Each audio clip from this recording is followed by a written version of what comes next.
was masked by golden curtains. You didn't know we're shattering the silence.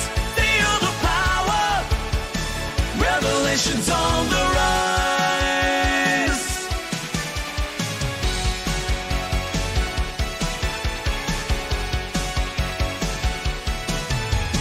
From the shadows, light emerges, breaking through the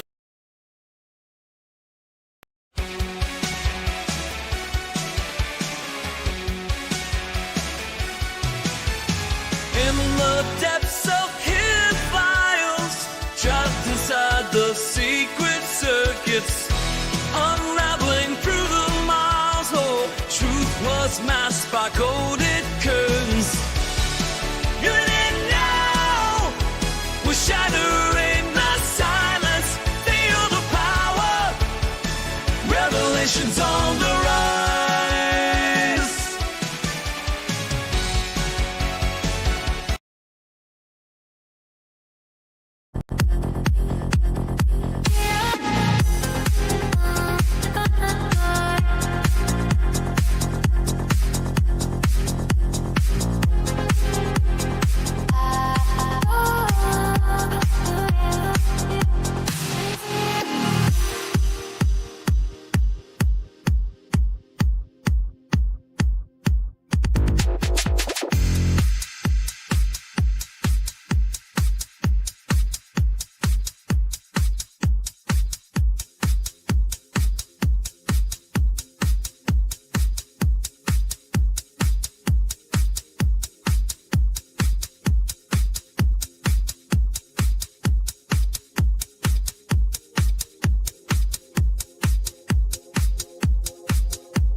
majestic moments in cosmic flight.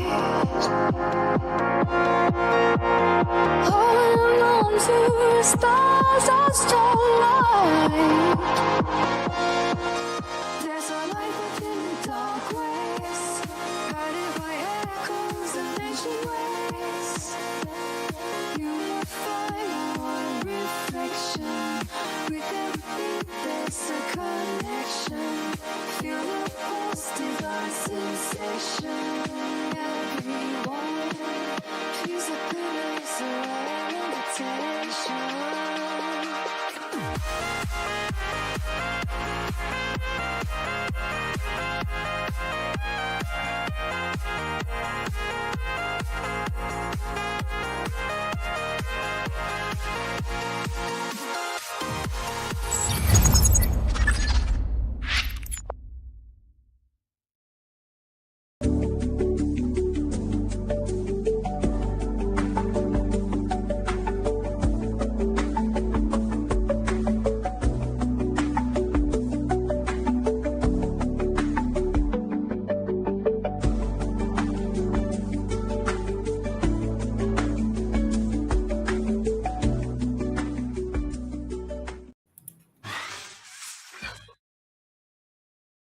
Good evening, everybody. Welcome to League of Extraordinary Inventors. I'm your host, Mike from Faraday Research. It is Free Energy Friday. It is March 7th, 2025. Welcome to the show. We have Ben on and we got Philip on.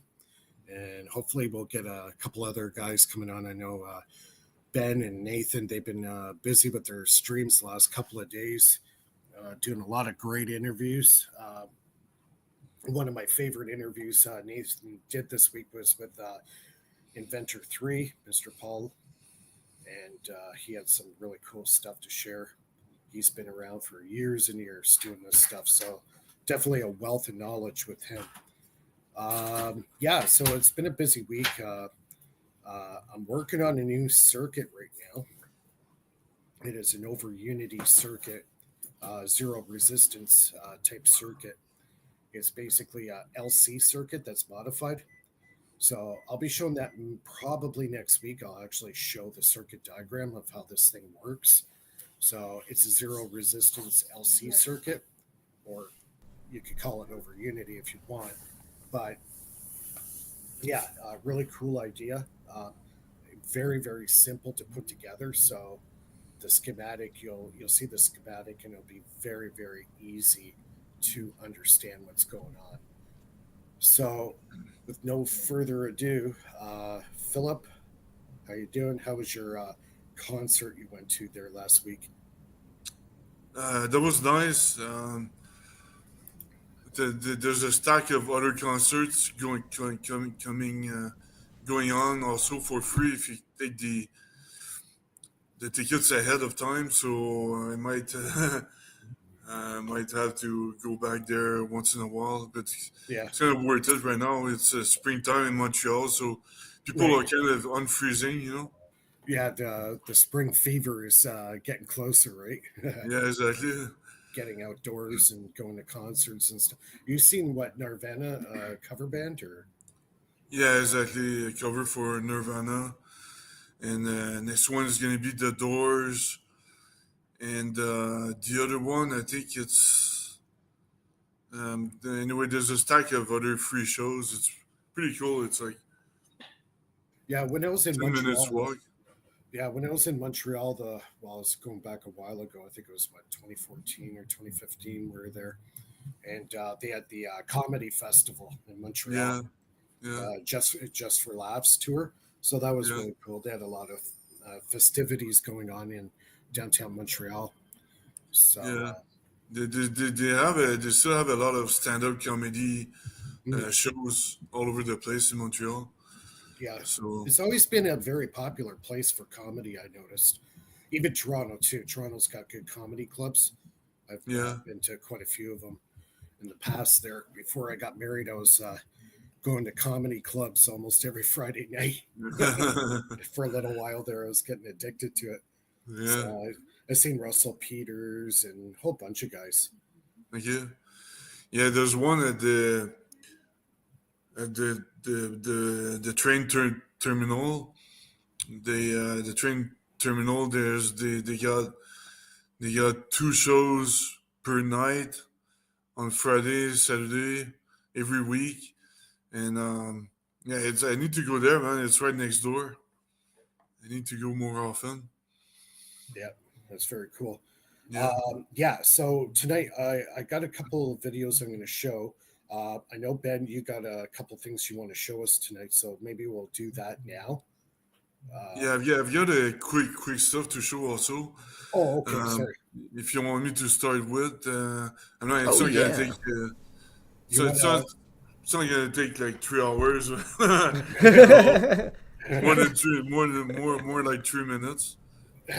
Okay, yeah, well, you guys choose it. Well, let's start with Phil. It seems to be the tradition, you know. Let's Yeah. start with Yeah. Phil's research. He's already been talking, so. All right. Yeah, and I invited some people to watch the show, and I said usually I talk first, so you can. So it might be quicker for them to digest what I'm trying to say. Um, so here we go. Partager. Entire screen. All right. Can you see my screen? Yep. Okay. So this is. I did try an experiment to. Yeah. So that's not the electric force field. That's forget the electric force field title here. That's not what it is. So what I did, I just did a little calculation to try to split a photon into a positron and an electron. So I did basic calculations here using my theory, and using a very small distance, I should have a very high counter acceleration between the electron and the positron that compose the photon. Given a linear charge density here. Linear charge density. So it should have a very high counter acceleration. So it should be easy to split a photon into an electron and a positron using a basic capacitor, Right. parallel plate capacitor. Okay, so it is a reactance type field that you're creating, or is it a spin? No, it's just like an electric field that you remember when I was talking about having a laser going through a capacitor? Okay. So it's the same thing, but I just use a very weak capacitor. Actually, I use a 9-volt battery Right. to create the capacitor, but I just want to see if it's possible because according to my calculations, Now, so the capacitor beam that you're going to put through the capacitor, that's going to be focused through the dielectric. That's where you're going to be focusing it. air, which is the dielectric. Right. The space, the gap between the plates inside the capacitor. Yeah. So I just have a little. Well, actually, I had a stable laser, and I kind of hovered the capacitor next to the laser to see if the laser would be affected at all. And here I calculated that for one, it is a very tiny capacitor, 1 centimeter length. I should have a shift of 1 millimeter. So the electron and the positron should split by 1 millimeter. So that's I tried to extend the angle of deflection using a concave mirror to zoom in the deflection, I didn't see any deflection in the laser, but then so that means I didn't see any deflection between the electron and the positron. So that means we need a gamma rays. We really need a gamma ray to split into a photon and a positron. Otherwise, it's not going to create any intermediate particles or anything like that. So that gives me an idea here. It's a small little experiment, but it says a lot that according to my calculation, if I change the photon for gamma ray, then I should get this deflection right here, because it's very very easy to materialize energy. To materialize energy, all you have to do is send a gamma ray in a capacitor, and you should have a the energy should materialize at 100% success rate. So it's not going to be random at that point. So the gamma, you're going to get the gamma from the laser, or you have to use some kind of means of creating a gamma? No, right now I cannot create a gamma laser at home, because first they don't sell any gamma lasers or anything like that, and second, it's pretty dangerous if you point a gamma ray laser on that's what yourself. I'm saying. Yeah, you'll turn into the Incredible Hulk. Yeah. So Now, the spectrum light of the laser, would that have an effect on the experiment, the different frequency of the actual color, like say green versus a red or a blue? Would that make a difference in the experiment? The actual frequency of the laser? yeah, that's the energy of the laser, but you need energy. The minimum energy needs to be a gamma ray. So the color laser is not gonna work. Green or blue or red, they're all gonna fail. You need at least the gamma ray frequency. Yeah, you got to be careful with that stuff. That's now you're getting into real nuclear science with that. Yeah. Gamma ray. Yeah, you definitely need like a shielded enclosure for the experiment, because if you're going to be shooting gamma, you have radiation present, and also you would definitely need a Geiger counter.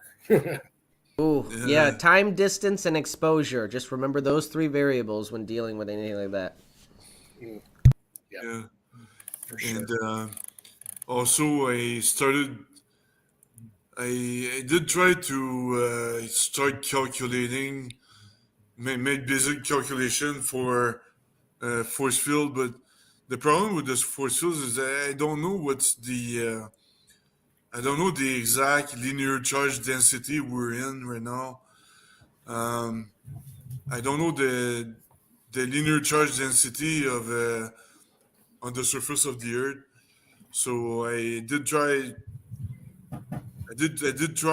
using Grok or ChatGPT, Right. and it gives me a very low value, even lower than that, and that's gonna affect the counter acceleration of the force field. So, but that's what plays a big factor. Is the linear charge density we're in. But even if we're not in a sufficient linear charge density, we can always use an artificial and some way to generate an electric field artificially to alter that value, and it's gonna play a role.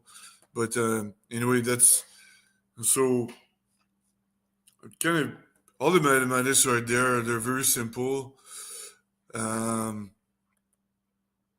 And yeah, you just change here. I just convert I just convert a kinetic energy times time dilation factor, and doing the differential of that, and that's gonna give me the force, the actual the actual force that is gonna be applied to a particle in respect to position. So it's very simple mathematics. It's written in my manuscript, so it's public knowledge, and but I'm just not sure about. Maybe I'll figure it out like usual. I can't figure it out on your show, but I figure it out on Sunday morning, and then I start sending emails to you guys. Yeah. You know, I Yeah, you'll figured figure it out. it out. Sometimes it takes not even thinking about it. Like you'll be cooking or something, thinking about something different. Yeah, or I might get tomorrow morning. I'm training kung fu, so I might get kicked in the head, and then I'm gonna have like visions. He You gets know, kicked you in know, the head and he well, turns into this yeah. savant. Yeah, instead of losing brain cells, he comes up with greater ideas. I mean, Phil, you're already a savant, but getting kicked in the head, I can't imagine you getting any smarter. You're just already so smart, but I mean, it's possible you get a good idea from it for sure. No, Yeah, it's it's like just- the same with my LC circuit. I came up with this new idea for this zero resistance LC circuit, and I'm going to put it on paper and actually put it together this week, and I'll share it with everybody next week. It's a very simple circuit, and it's kind of based on the work of Norman Wooten. So a lot of similarities, but I'm going to try to simplify it and make it very small and very simple for everybody to make. So Nice. Yeah, that's exciting. You guys are absolute geniuses. So that's my main point I wanted to emphasize. Sometimes we underestimate ourselves. You know what I mean? Well, I personally think a lot of this stuff was already discovered, and it was kind of lost through the last 100 years, and now we're starting to catch on with the guys that made all these advancements back in the early 1900s, right? So late 1900s. So we're kind of rediscovering stuff that it was already figured out a long time ago with Steinmetz, Tesla, heavy side. All this stuff was done well over 100 years ago. Yeah, even the systems I'm working with. Like 10 years ago, we have similar systems on YouTube that kind of just disappeared once, the main creators fell off the face of the earth. Yeah, well, the thing is, nobody really pursued it after these guys died, right? Yeah. So, right after, basically, Steinmetz perfected everything that Tesla ever made. Okay, Tesla was the brainchild, the creative mind that came up with the idea. Steinmetz is the guy who perfected it all, right? And because he worked at GE and he had pretty much an unlimited budget, whatever Steinmetz said, it was done. There was no question. They would order it, they would make it, they would do whatever. He had a lot of pull at GE. So that's why we have our modern world, all the transformers, all this stuff was all designed by GE or Westinghouse. Our modern world still runs on this 100-year-old technology. Everything else is advanced. The TV's advanced. We got microwave ovens. Our cell phones came around. What happened to the energy generation? We're still using 120-year-old technology. Why? Yeah, Why? if you observe very carefully, all the geniuses that made these discoveries are not tied by it's either before the Nobel Prize or they're not tied to the Nobel Prize at all, because That was the all Nobel before. Prize created the overhype, the importance of following the mainstream, and since then nobody wanted to use their brain. All they're doing is read papers and read papers, and if it's kind of exponential. After 100 years now, they write papers, and now it's kind of exponential, and nobody reads the papers anymore. So Yeah. that's what Dr. Unsecured is explaining in his latest They've latest all, video. Well, yeah, have you I think the seen the? problem. Go ahead, Oh, man. I'm sorry. I was gonna say if you've seen the Nobel Prize, who won the Nobel Prize for economics recently, it's a joke. It's an absolute joke. Yeah, yeah, Yeah, it's really kind and of losing its credibility in my personal opinion.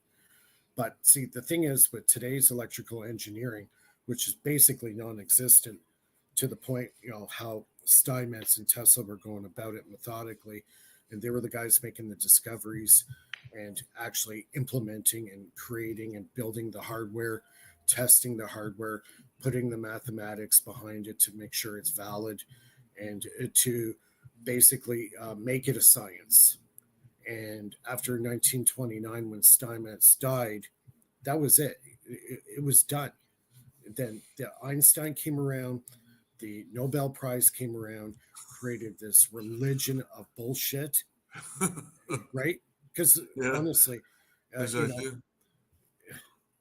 yeah, that's basically what happened. So now, 120 years later, guys like myself, you, Ben, Nathan, Gerald, we're kind of rediscovering the principles, the fundamental basics of what these guys built all their technology around, Yeah, right? And we got way more advanced electrical equipment now than what they had back in the late 1900s, early 20th century. yeah, and So, we have all these computers to make the calculation for us, right, they and, didn't and have this. still people like Maxwell, they came up with groundbreaking equations, and we can't even do that these days with all the computers we have. Yeah, yeah. You know what I mean? So it's kind of a shame that academia has gone to such a low, in my personality, or in my sorry not personnel, in my opinion, um, that they're just reading the doctrine of what their closed formulas and laws are based on, and that's it. There's no room for expansion on these laws. Okay, we're in an era now where we have the ingenuity to kind of go beyond the boundaries of the laws of, say, Ohm's law or Faraday's law or whatever, right? We're at that point now where our material science has advanced to the point where we can start challenging those laws of physics, right? Exactly. So, Look at the video I just posted on the chat. Maybe you can make it public. It's which one? Dr. Unsecured Okay. that talks about the collapse of the academia right now. Yeah. Okay. Copy link address. Put it in the comments here. Yeah, this is a real big problem. This is what's held us back. But I think it's held us back as far as what's out in the public eye or the public view. Okay. What's going on in private secret laboratories is maybe far exceeded, where our present day technology is as far as power transmission, energy transmission, power generation, all that stuff. They have it. It's been hidden. It's in these black projects. It's been Yeah, hidden in laboratories where it'll never see the light of day because the regular mainstream academia plus the governments plus the cartels who control the power of the world don't want this stuff to come out. This is a huge problem. But yeah, we're at the point now where guys like you and Ben, myself, Nathan, Gerald, we're discovering this stuff that's being hidden dark in these third party contractors and black projects. We're actually catching up exactly. now. Also, nanomaterials are becoming readily available to an average Joe Blow schmo like me. I can make my own graphene, so now I can Right. work material at the nanoscale. Huh. Metamaterials now. The average Joe Blow can start doing this in his own house. right? Cool. Yeah, 0 point So- energy in your garage, ladies and gentlemen. Yeah. Well, yeah, it's not that we've made new discoveries. We're just rediscovering old discoveries that were lost. Exactly, and some of us have to reverse engineer that or piece together some of the stuff that's missing. And I think everybody on the team has been doing a great job in their respective fields. Nathan, you, Gerald, Phil, everybody has been doing a hell of a job, trying to piece together those mysteries. Yeah, so now we have the power of the internet. Okay, 120 years ago there was no internet. It was basically a postage, a pen, piece of paper, and a postage stamp. That was your internet, right? Mhm. Yeah. You wanted to correspond, and back Correspond. then, You It have would to take a long time, or you'd have to physically go to who you wanted to correspond with and chat with them in person. yeah. or write a paper and hope somebody else writes it at the right time. Well, at the right John's right. moment. Like in the chat, John says, it's not lost. It's still out there, and it's been suppressed. Yes, 100% agree with you. But the thing is, now people on the mainstream, the guys like you and me, we have means of rediscovering this stuff. We have the equipment to do it now, and we also have the power of the internet for research on lost, engineering, right? And yeah, so I think we're on the right track. It's going to take a long time, but some of us have made some really good grounds. I've made some great grounds with the stuff I've learned, especially with the piezoelectrics are such a huge thing. It goes back to the three fundamental things that Tesla talks about: energy, frequency, vibration. Now, what do you do with this energy, frequency, and vibration? Well, we use Faraday's law. So we use a coil to generate the fields under Faraday's law, under the principles of energy, frequency, and vibration. So that means you need to get that coil into harmonic resonance. All right. As soon as you get into harmonic resonance, now you have a doorway opened to allow. Right. So what you're talking about the LC circuits, the resonance circuits. When, like, say, a jewel thief circuit is an oscillation properly in resonance, you hear the vibration. You hear it literally hum. Yeah, it's a ring. It's a ringing sound. You're ringing a bell, right? Exactly. Yeah. Right. Like I've taken two tuning forks. The tuning forks that you use for the piano. The U-shaped one, and it's got the stub on the end. Oh yeah, yeah. And you put it on the table. Okay, so what I'll do? Middle C. I could take two of those. I can tap one and ring it, and set it right beside the second one that hasn't been tapped. Guess what will happen? That frequency now will transmit into the second tuning fork and start ringing at the same resonant frequency. Sympathetic response, yeah. Right. It's going through the dialect, it's going through the ether. So, it's not spooky action at a distance. There is a medium between my two hands. It goes through all space. It is the sponge, it's the connecting tissue of the reality that we're in. So empty space is not empty space at all. It's full of energy. It connects everything.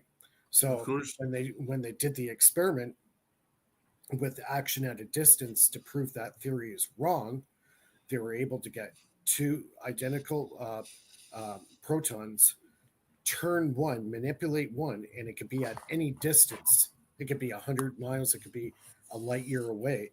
You turn one electron or proton, and the other proton will turn in the same. They're connected. So what is making this connection? It is the ether. Ether is the fundamental fabric of our universe that connects everything together. So there really is no separation. Ether, and think of that easy. I'm sorry, Phil. Go ahead. No, I just wanted to clarify. Ether, which is an energy density, that's what it is. That's all it is. Right. Yeah. Very simple. But I wanted to explain. Oh, I just wanted to explain how easy it would be to communicate using just simple protons and using like a binary type system. Well, all you need is longitudinal.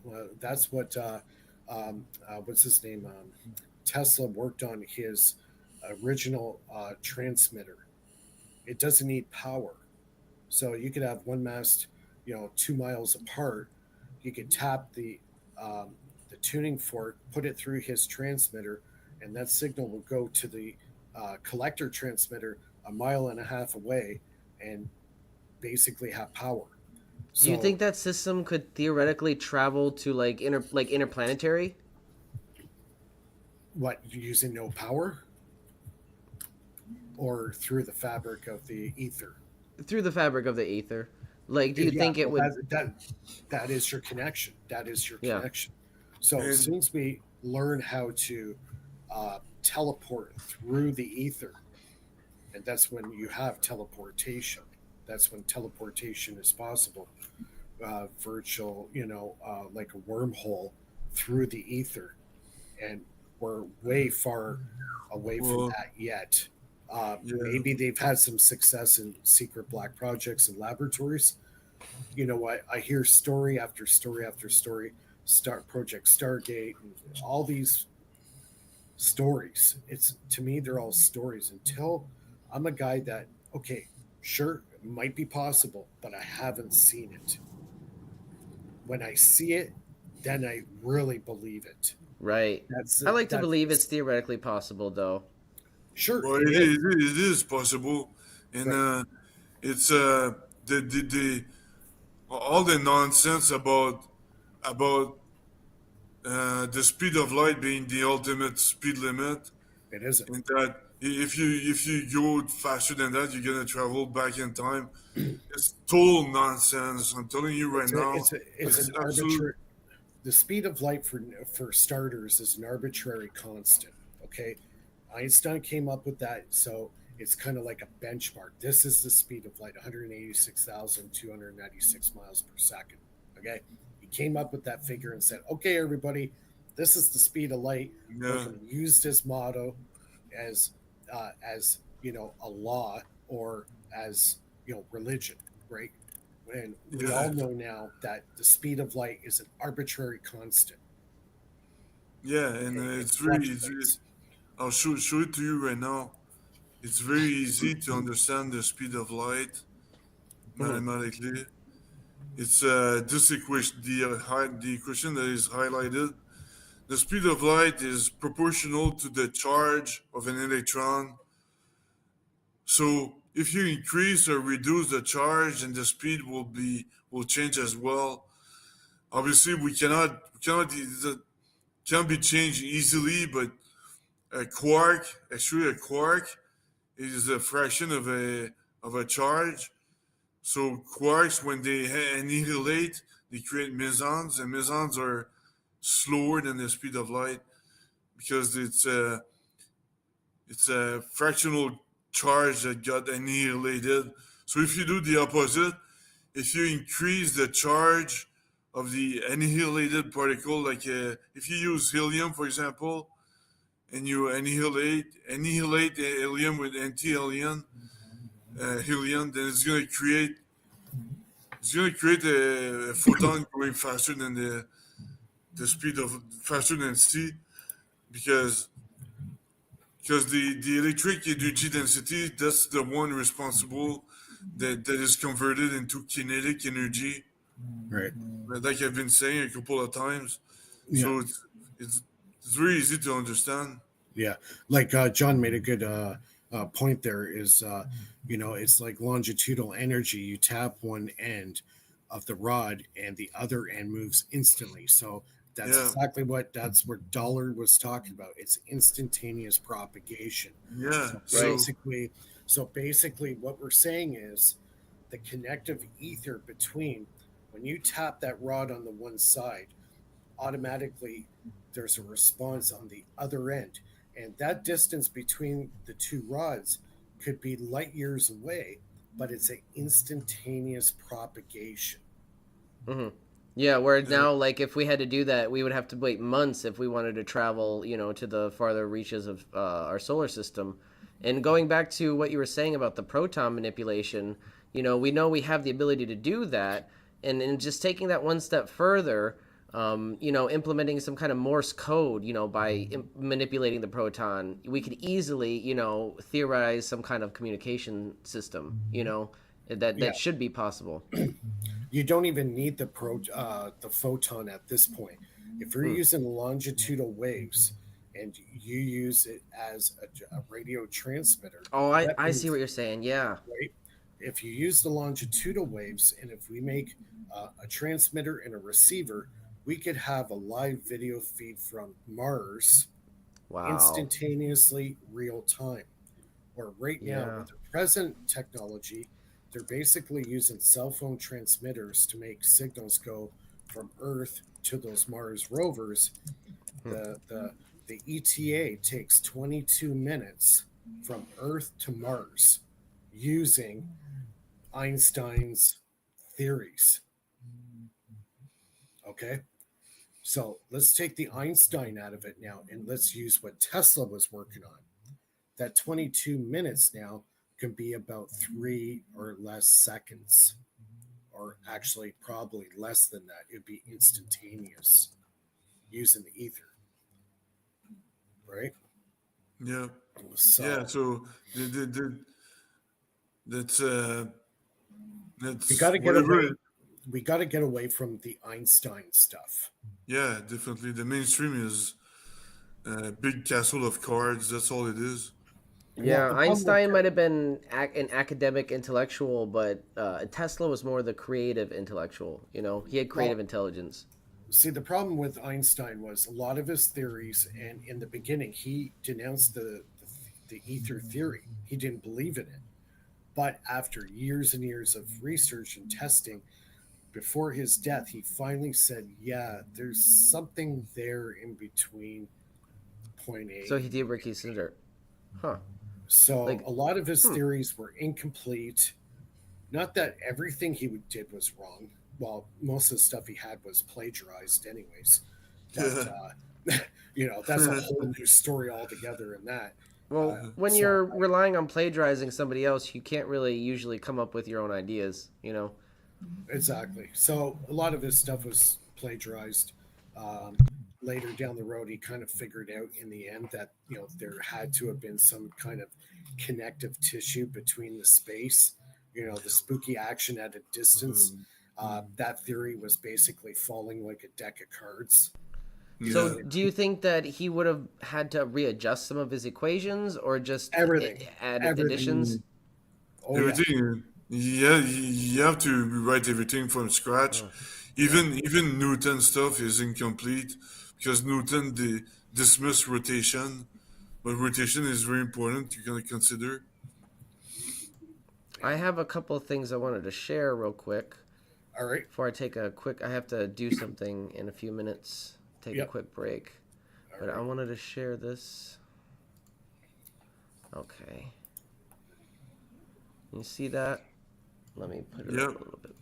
Okay, so remember I was frustrated because I was theorizing and theorizing and theorizing and running the numbers over and over again to try to get a direct comparison of an inverter versus my coil system.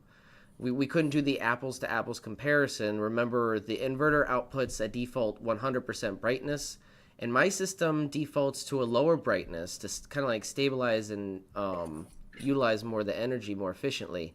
So I was frustrated, and I finally was able to utilize a series of resistors to bring that brightness down to almost the exact same brightness level. So I measured it with the lux meter, and we're getting around 1700 lux for both systems. It's not exact, but it's as close as I could get it. So it's around 6.5% brightness for both systems. So the inverter we know is getting 88.5% efficiency, and we know that from the numbers, the measurements. The inverter is drawing 3.5 amps at 12.4 volts. That was showing around 43.4 watts of consumption from the battery, but it was only outputting about 38.4 of those watts to the load. So the inverter was registering 320 milliamps at around 120 volts to the load. So we're getting a little bit of a loss, but it's around the same efficiency as the inverters are supposed to be. A little bit less, Okay. maybe because it's cheap. So my first question to you would be, why would you want to use a resistor at all? Well, I need to bring down the brightness to see what the inverter, how long it would last at 6.5% brightness versus 100% brightness. Because remember, the coil is only outputting 6.5%. We Right. want to run an apples to apples comparison Right. just to Okay. confirm what we're seeing. Okay. Now, just you might know this already, but the second you use a resistor, you now have a loss in the circuit that's not Yes, it's gonna necessarily it's not necessarily because of the inverter. It is the heat that is generated in from the the resistor. resistor. You Right. know, I absolutely am aware of that. So this is the Right. efficiency at ideal settings. So again, we might be getting a little bit more loss than this, and you're absolutely right. Just from those resistors and the heat giving off. So we will. Right. I'll run another test, but as it stands right now, the system is only lasting 3.5 hours. So Right. and that's close to what my projections were, was around 2.5 hours it would last at 6.5% brightness, Right. based on what the draw from the battery should be, adjusted from 100%, and what we were seeing and visually observing. And at using the same amount of energy, 12.2 watt hours of energy, my coil system's lasting 15.5 hours. And it's also got 2 extra light bulbs hooked up to it, the 2.6 watt LED light bulbs. Right. So it's like a comparison of like 4 milliwatts per hour drain on my system versus like 18 to 20 milliwatts per hour. On an inverter. Yeah. Yeah, Yes. because So because the jewel thief or jewel ringer, whatever you want to call it, is running at a high frequency. As soon as you get into the high frequency, your efficiencies go up, but not necessarily losing power. Now you're actually going to gain power for less. right, and like you said, it's hard to like read that without kind of properly rectifying it.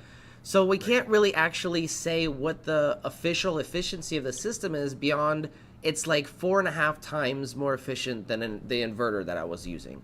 Right. So based on the yeah, so I can't really exactly say until I take more accurate measurements of the energy. It's kind of tricky to measure it, and I've tried all sorts of things. You suggested using a double bridge rectifier or a dual rectifier with a capacitor in the middle. Nothing really has been consistent. So Right. I think right now I have a couple ideas where I can measure the current with the oscilloscope, but I need a better, more accurate oscilloscope. I think Yeah, that's where we're at right now. that helps. So what you want to do with that circuit now, Ben, if you want to say loop it back into your circuit, Mhm. so by just putting it through a full weight bridge, through a set of capacitors, through another full weight bridge, now you can loop that signal back to the source. Okay, so if it's a battery, now you Mhm. can loop that power right back to your battery now. So should I And hook that full bridge rectifier? Because before, remember, I was trying to rectify the wireless energy coming off of the pickup coil, but right, you're saying I could just rectify it right off maybe the power rail where the load is attached, and hook it right right, back up to the battery. yeah, basically. So as long as you do Oh, rectifier, I'll try that. capacitor, rectifier, you've broken the symmetry of the system. It's changed. Okay. Right, it's got like a what do you call it, like a hub there. Right. So soon as you do that, now you can focus that energy that you were using to put into the system to make it run. Now you can put it right back at the source again, and the source won't know, front from back because the symmetry's been changed. Right. Hmm. Tom Bearden talked about this a lot. There's several ways of actually doing this, but the most efficient way that I have found is a rectifier, capacitor, rectifier. And that changes the Yeah. symmetry. So I put it to the test on my pulse motors. Okay. I wasn't really big on looping stuff back into my pulse motor. I was looking for hyper efficiencies. That's what my goal was. So I achieved that. And I said, okay, everybody's bugging me about looping it. I tried several ideas. And when I came up with the rectifier, capacitor rectifier, looped it back to the battery of the motor, and it doesn't short out. So it doesn't recognize the power that's coming off the load side and putting it back into the source side. It doesn't know where it came from. So that Interesting. motor, yeah. And when you do that loop, and if you've done it right, your motor should actually, in theory, start speeding up. Wow. So if it doesn't work or you're doing it wrong, it should theoretically short it out. Oh yeah, it'll short out. The motor will start slowing down very quickly. Or something will catch on fire, I'm assuming. Spark. Something will heat up, or you'll burn out your MOSFETs or whatever you're using to drive the circuit. That's interesting because we did, or I did, during a live stream, hook up the, the pickup coil, the Joule Thief method, where I'm picking up the extra energy with the second Joule Thief circuit. Right. I fed it back into the battery. It wasn't a lot of energy, it wasn't a lot of current, just a little bit of voltage, just to see if I could read the waveform on the oscilloscope. And it did read a little bump, a little slight bump on there, and it wasn't shorting out or anything. It was still running. That's right. Yeah, that's right. It's easier to do it when it's actually doing it through a transmission type. So like having 2 Tesla coils side by side, and there's no physical wire connection. But if you're doing a system like I'm doing, where there is physical wires connecting, that's the way to do it. Rectifier, capacitor, rectifier, and then you can loop it right back. Like you said, you break that symmetry and you kind of have to, reintroduce the energy in a different way or something. Yeah, you're just redirecting the signal. Yeah, exactly. So, yeah, it works great. So, Nathan said, "Wake up, Phil." Yeah, wake up, Phil. Oh, we got Nathan. I'm sorry, I'm boring you. What's up, guys? What's going on, Nathan? Phil was sleeping. I think I put him to sleep. I was just barely falling asleep, but then you said, "Oh, I hope nobody noticed." But then, well, we noticed, all right. Hey, like I said, just draw some eyes on your eyelids, so when you fall asleep, you don't know. Or we'll put a shock collar. Oh, we'll make a shock collar and we'll hook it up to the cell phone. So if it does that, I just dial his number and it'll give him a shock. That's so great. Oh. Hey, I saw your mod experiment. That was pretty cool. I like these little short videos that gets to the point, and it's pretty cool. Yeah. That trip people out, just put the plug right into the mud, huh? Yeah. Yeah, that was cool. So, yeah, man. So what was the show that Mike was talking about? He did a big show yesterday with some dude. Inventor 3, yeah. Inventor 3, Paul. Yeah. He was the machinist for John Hutchinson. So he got to see all the behind the scenes stuff, hang out with John, learn about anti-gravity. And then he on his own is doing Tesla coil research, and his table he got is like out of this world, man. It's so cool. It's all wood, no nails, glued together. So that's really cool. But yeah, it was a, how do I say it? One of the best times I've had. And then we did another one today, man, with DK Diker's channel. And yeah, I've seen that. He's good too. Yeah. I've been having a lot of good people on, man. And we've been kind of going into the woo a little bit on the channel. And, we're doing organized and things like that. And I just talked to a lady yesterday who can remember her past life in Atlantis.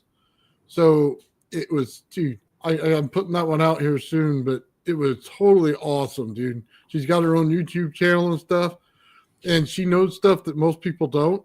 And when we asked her about the technology, it was lining up with what we're doing. Nice. That is really awesome. That's really cool. It's cool when two different approaches converge, at the same conclusion. Yeah. Just confirms that. Yeah, it's like confirmation, right? Yeah, it's like, the people from back in those days in the Atlanteans, they went in the direction of left. And then down the road, when we came out, we went in the direction of the right. Yeah. So Right, there's we went a different two direction. different paths. Two different paths. They were taking Tesla's path, and here we are taking Einstein's path. Einstein. Einstein. Yeah, we're all getting steined. Stein. Yeah, that means what? Loser, apparently. Oh, that's funny. No, we should have taken Tesla's path. We would have been there, you know what I mean, 100 years ago, or what, whenever he lived. You know what? I think the powers to be knew that. That's why they stopped Tesla.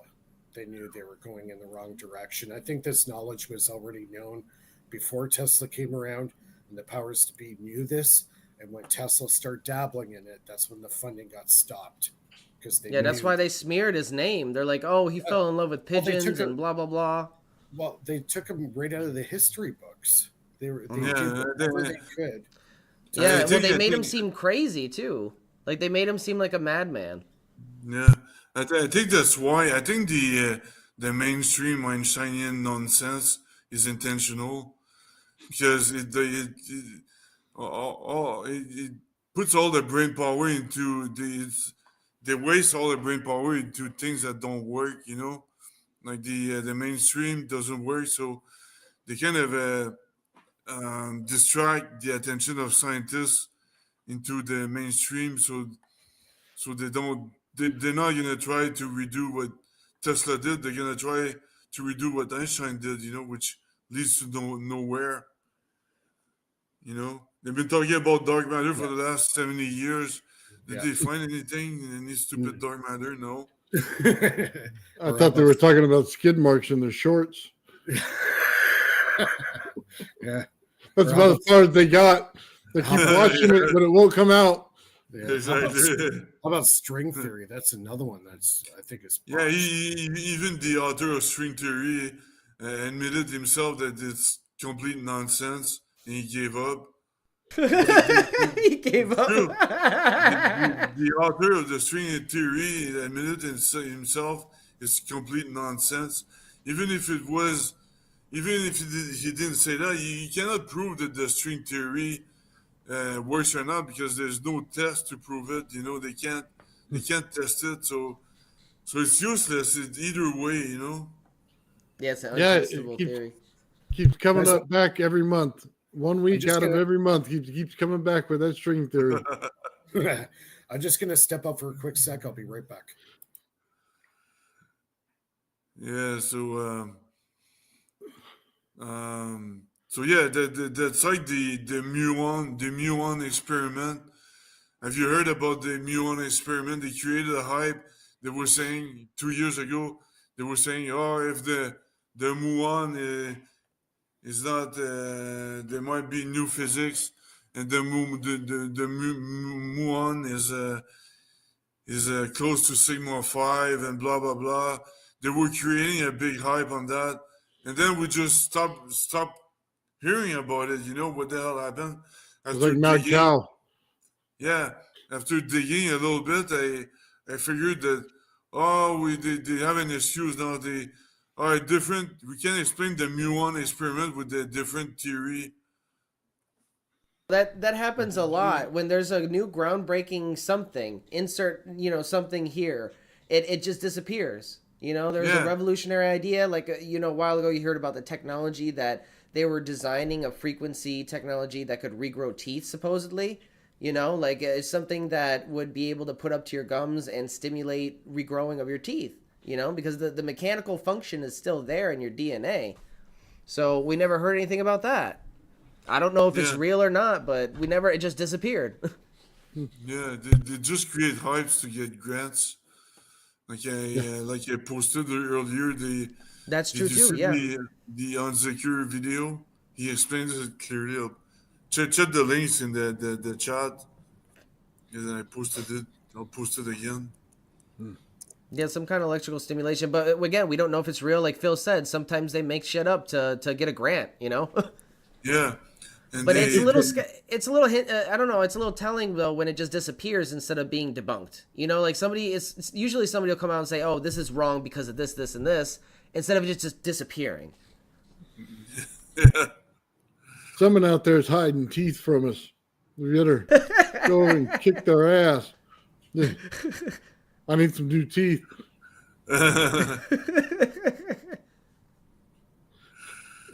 Oh man, you imagine the guy with one tooth? Like, those sons of bitches are fucking me over. They already have it.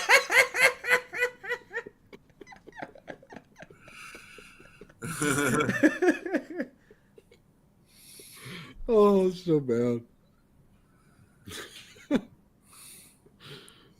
Oh man. Yeah, that whole Einstein thing just kind of ruins everybody. And it puts you on the wrong path sometimes, man. So, yeah. I like that one lady, the way she says it. Stein! It's Yeah, a Einstein. Yes, she's German, so it comes out that way. Like, you're like, oh my God, what are we watching here? Like, instantly, as soon as she says it. What is her name? The I one know that, who you're talking about. I know who you're talking about. Hasselhoff, right? yeah, Sabine, yeah. Sabine Wassenfelder. When she Yeah. tells everybody they get paid for doing nothing. I love that. But that's why Dr. Hunziker reviews Sabine. And Sabine is right, but Sabine kind of is contradicting herself because she's against the mainstream, but yet she's against the last 20 years of the mainstream, but she needs to go all the way back to the last century. She needs to admit that it's all bullshit since the early century, early 20th century. So it's deeper than she thinks it is. You know? Yeah. Well, I mean, look, the fact that when they come out with their experiments, it's kind of child's play compared to, I mean, what they should be coming out with is kind of the tell-all, right?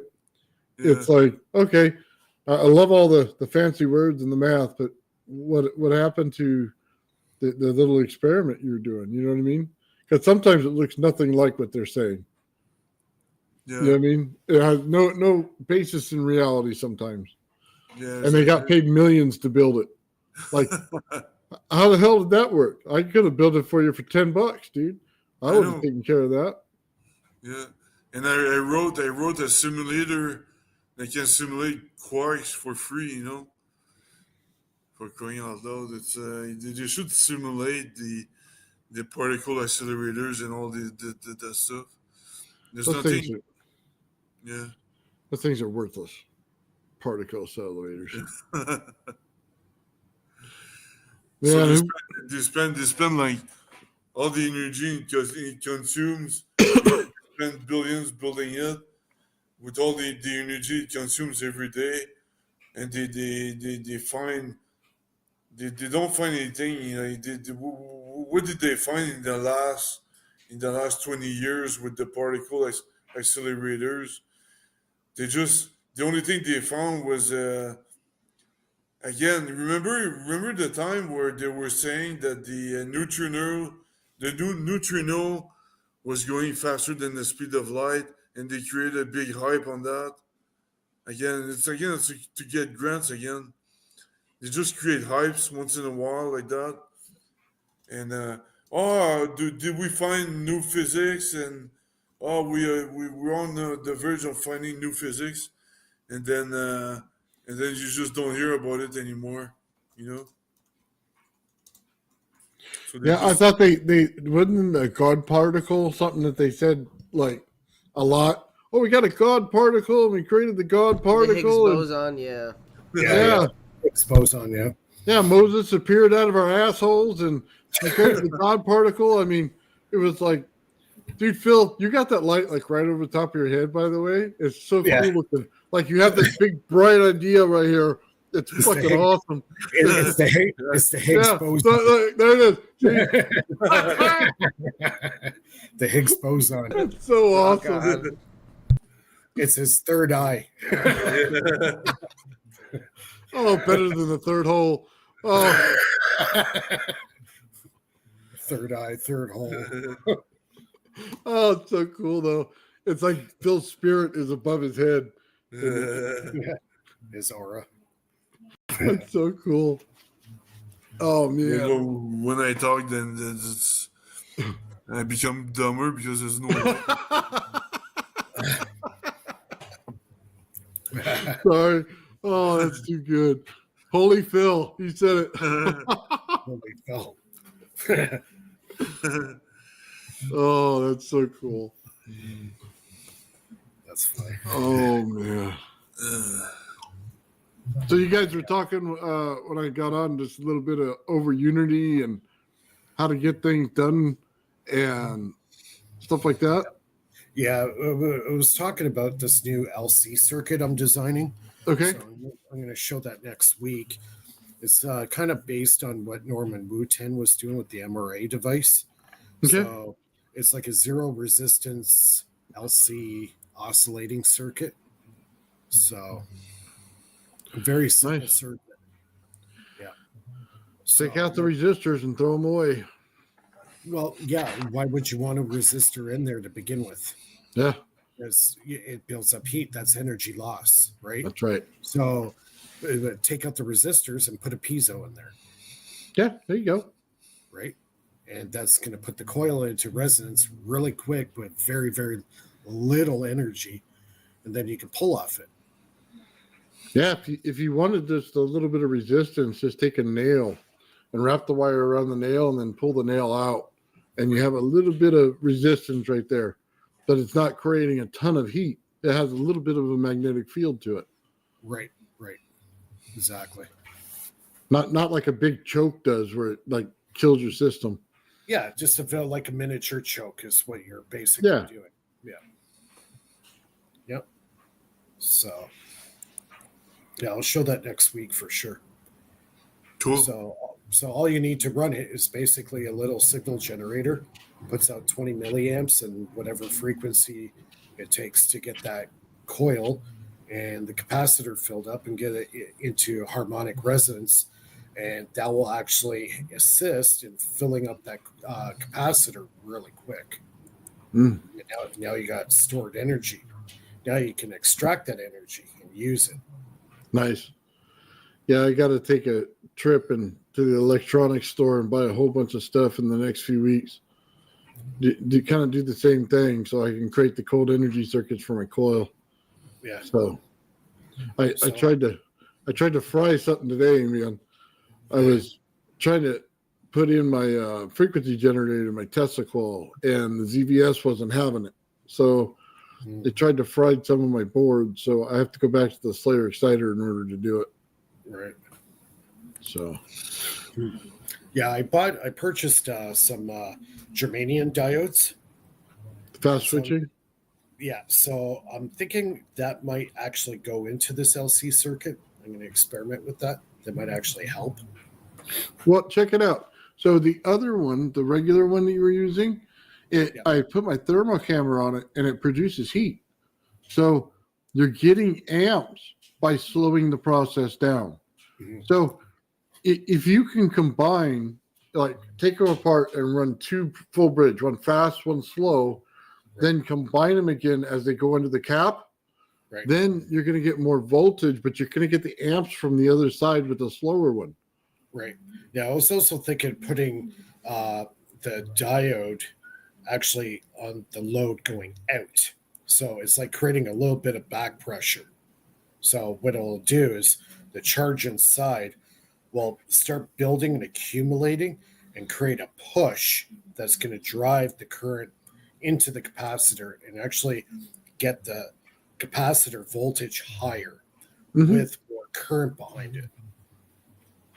So, yeah, I'm going to experiment with that, definitely. Yeah, I would try to use both. I bet you there's a better outcome to all of it. You get more amps for usable amps after it's rectified. Yeah. Yeah, live chat's doing good tonight. We go live to air again next week, 9 o'clock Eastern. If you like our show, hit that like button.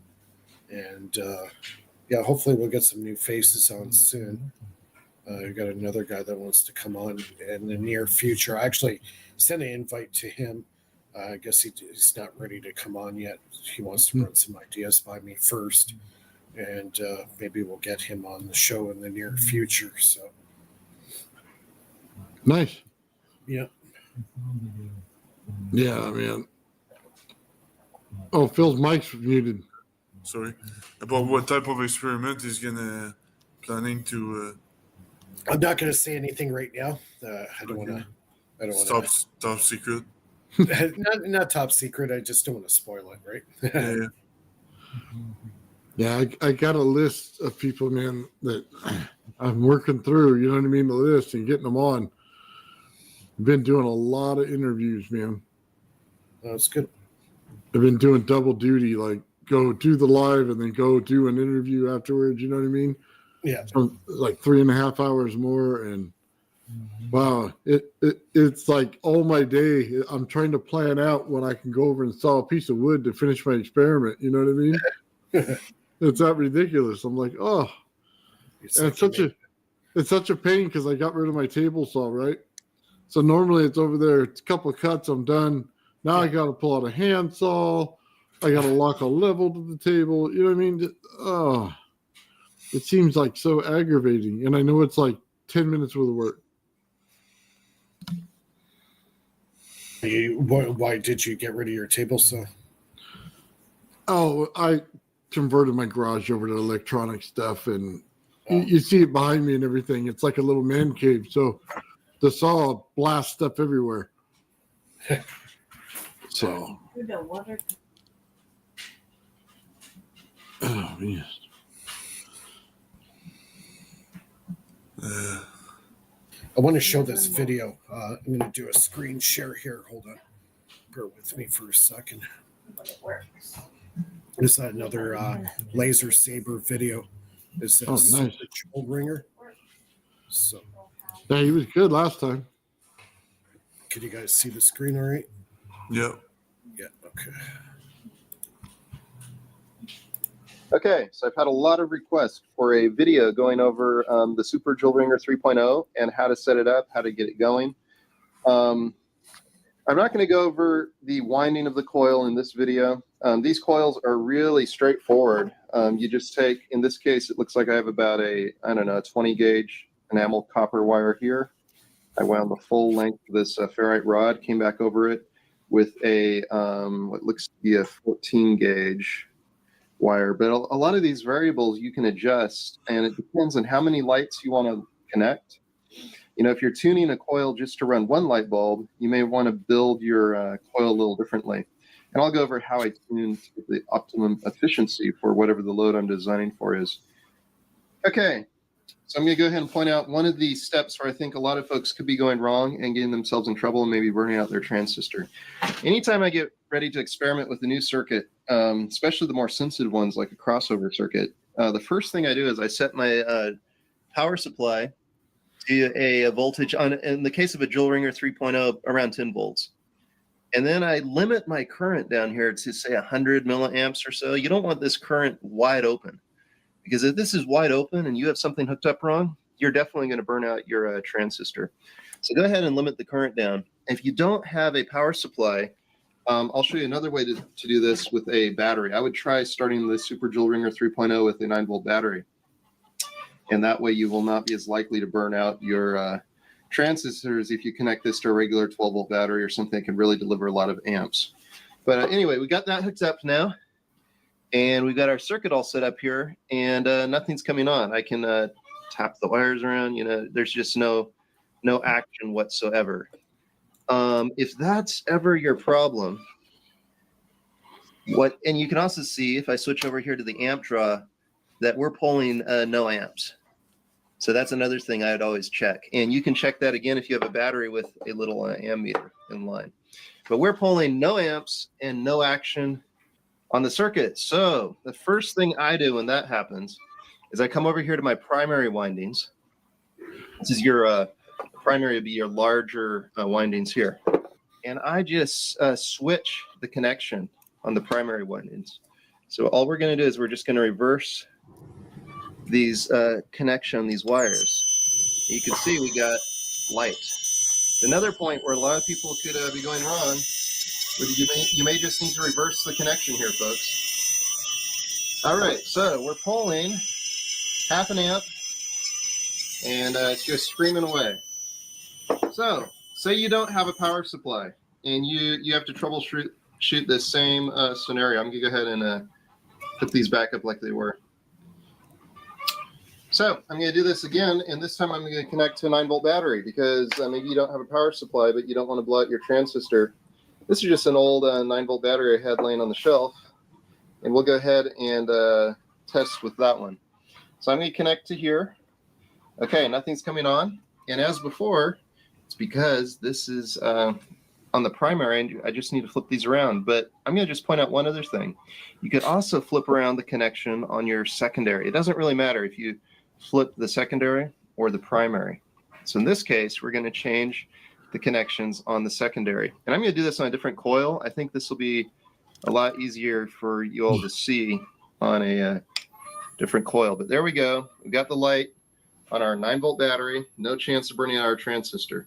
So then once you get the circuit working, then you can scale it up to larger loads, and you may need to mount the transistor on a heat sink, especially if you're running other types of bulbs. But okay, so I just connected up to this one, and we've got our connection to the primary windings here and to the secondary windings. And I'm going to go ahead and hook up the battery. I don't know if this is oriented correctly or not yet, so let's just connect here. Okay, I'm not seeing any action on the circuit. So we can flip these two guys around, or we can do the two in the primary. In this case, I'm going to switch the primary connections around.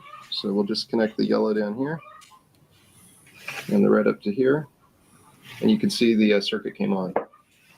So that could be a major point of confusion if you're building a Super Joule-Ringer 3.0 circuit. So keep that in mind. You may need to flip that around.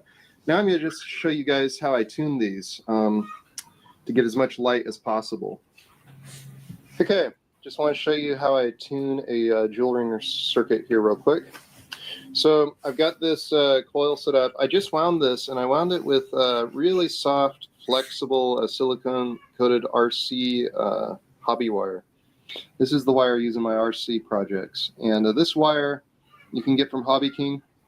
The reason I use this when I'm tuning a circuit is I can wind and unwind the primary very easily.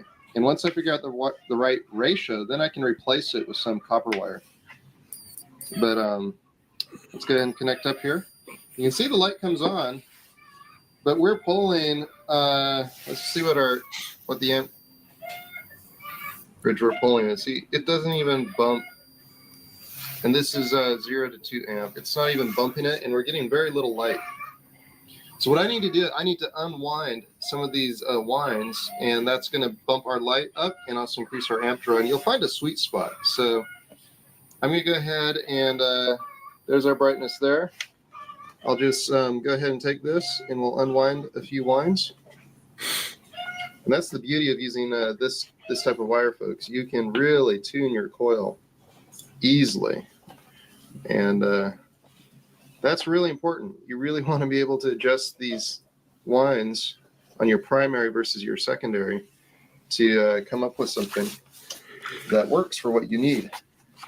And also what I do a lot of times, if I'm tuning to, say, 6 of these, then I connect 6 and I tune to that, because the whole secret to getting a really efficient Joule-Ringer is tuning the winding ratios to your load.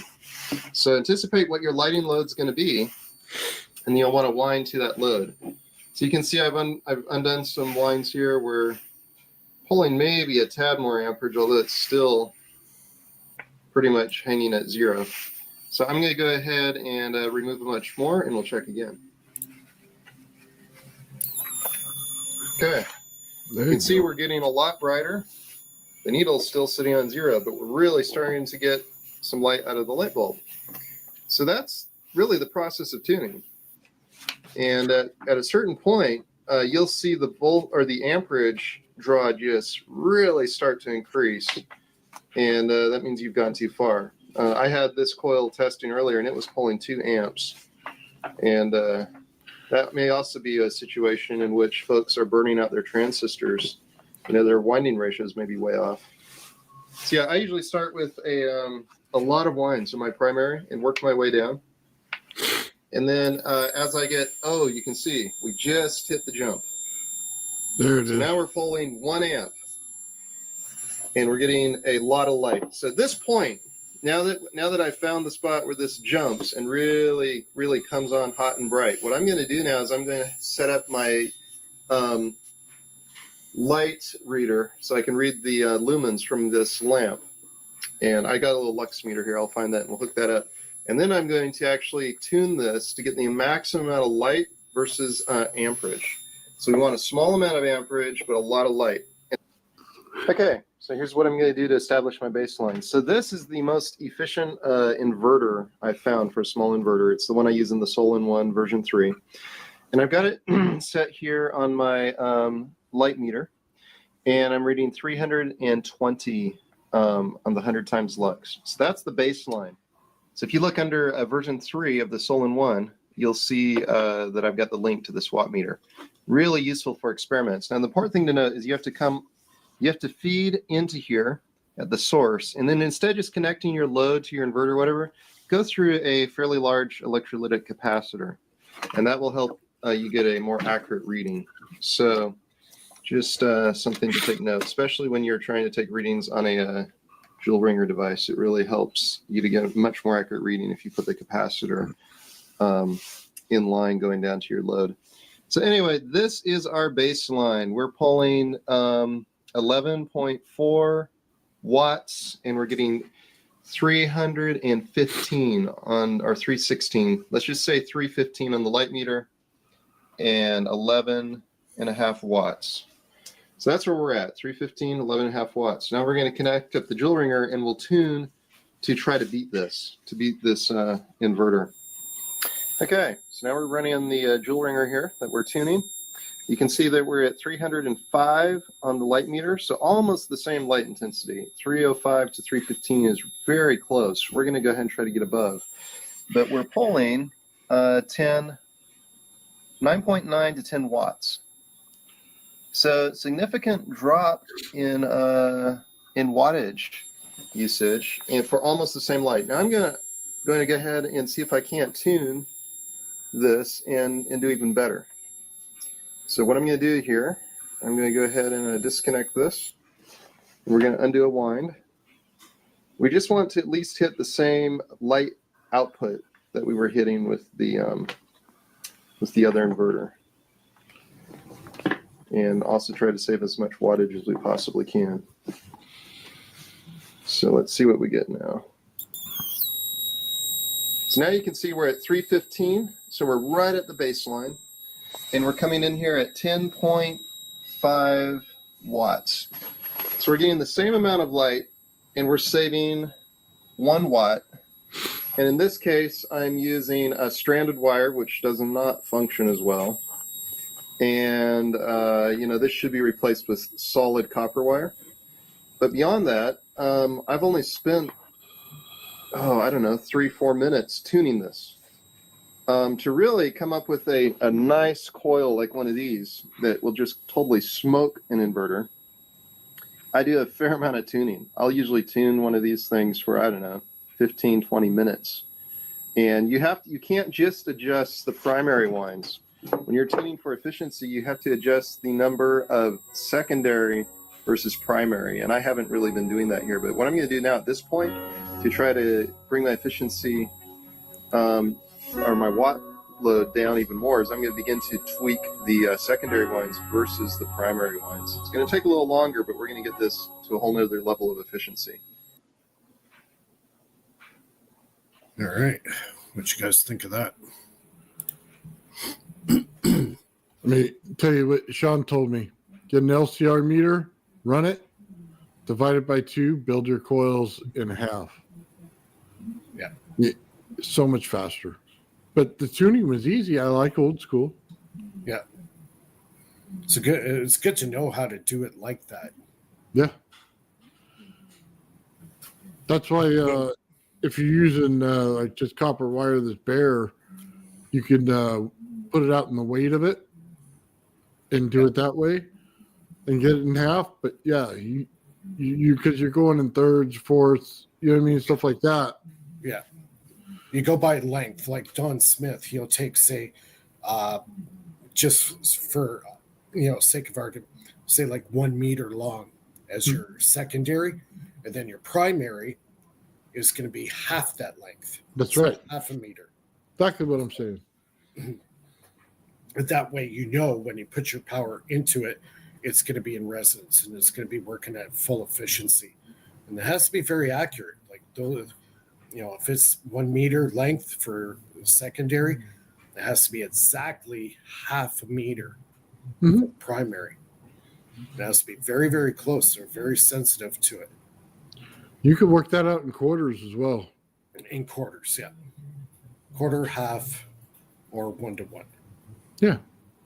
It starts out so much easier because then when you wind it, you don't have to unwind that much if you're trying to tune it and fine tune it. Mm-hmm. It makes it so much faster in tuning. Yeah, for sure. Didn't you build? I saw you build a coil this week. Nathan. Oh yeah. I built a geometry coil, and Okay. I got to build the circuit to it this week and then test it out. I built it specifically to be a hexagon, Yeah. and I wanted to use it with crystals. So, What are you expecting? well, I'm hoping to hit all 6 frequencies. Oh yeah. Yeah, if I can get all 6 of the frequencies, that crystal will light up. So, 'cause- yeah, it's actually 2 coils in one. So that's what I'm looking to do. I've been trying to get this forever to light these things up. And I think I finally found the way. I got to follow the oxygen pattern versus the frequency pattern. So depending on the crystal I want to put in there, I got to bash it up, put it in water, check the voltage on it. As long as it has voltage, I can check the frequency on it, and it'll give me a range to start in. And then I'm just going to see if it won't harmonic its way to the top, see where I'm at. So, Okay, cool. yeah, kind of like what we're doing here. All we're doing is one coil to the next, a little bit of harmonic action. And yeah, as long as we get it right, man, we'll wring the living daylights out of one of those things. Yeah. Me, I need Cool. I need gamma ray lasers. You wouldn't have any of those? Gamma ray lasers. No, I don't have any of those. Mr. Spock here. I don't play with lasers at all. I burnt my eyes several times with welding, so every time I get next to light, it hurts the eyes. Oh, welder flash? Oh, I had that. Yeah. That sucks, doesn't it? Oh, my eyes were watering like I was crying for about an hour. Yeah.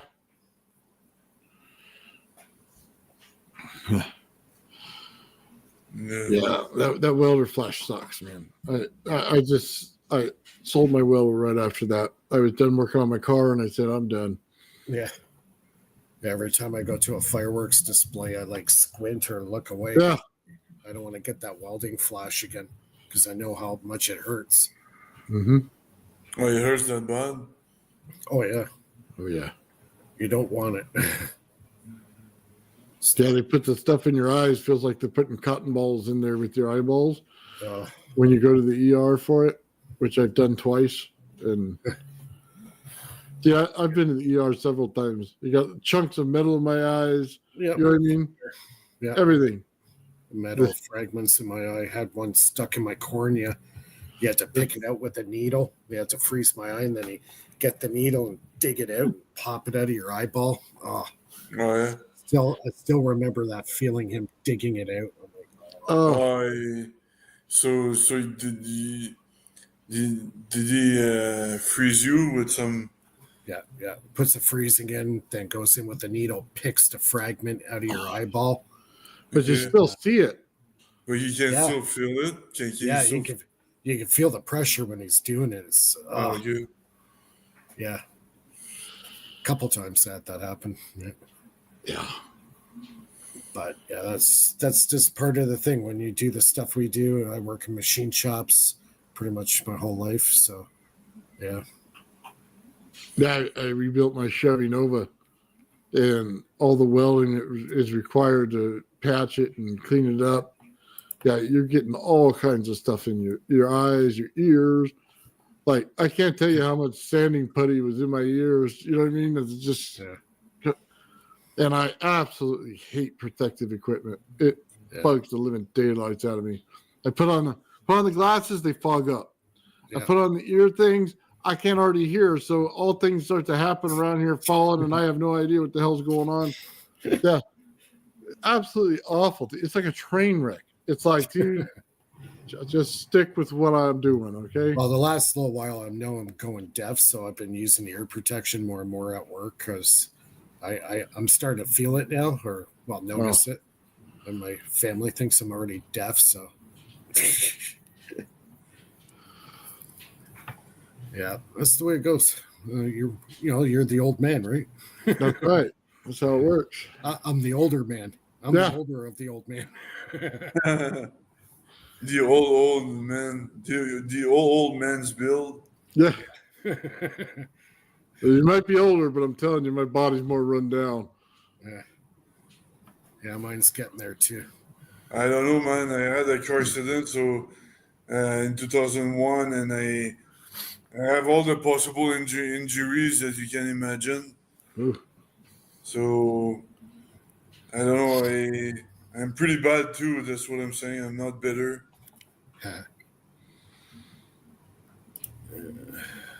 Hello. Good to see you. Bernie. Long time no see. Indeed. Been working a lot lately, but Yeah, I've seen that. You're in the construction. That's right. yeah, injured my knee yesterday though, so got some time off. So might be streaming a lot more. Yeah, out there in the freezing cold in Canada, man. Yeah, it's like I actually prefer the morning because things are frozen as opposed to when it melts and it's just mud in the afternoon. It's like, Oh, okay. right. And so yesterday, what happened? Like, I got a bad knee, but like it was half frozen and half mud. So like my foot was both stuck and slipped at the same time, and that's like hit the ice and mud and jarred my knee. But that's You should have tried Nathan's experiment in the mud while your foot was stuck. right. Yeah. Oh, that's how I get fired real quick. Oh, Put that in your pocket next time your foot is stuck. Try Nathan's experiment. No, what I do though is because I'm an alchemist and I do all the electrolysis experiments, is I collect all the scrap metal, and it's like I've gotten a whole lot of extra copper and even some titanium wire and stuff. So it's like at least I've got a solid summer of building now. That's cool. Yeah. Hey, Mike, didn't you say you were going to Alberta at some point? Yeah, I'm supposed to go to Alberta in June. You better. What time? I think first week or second week of June.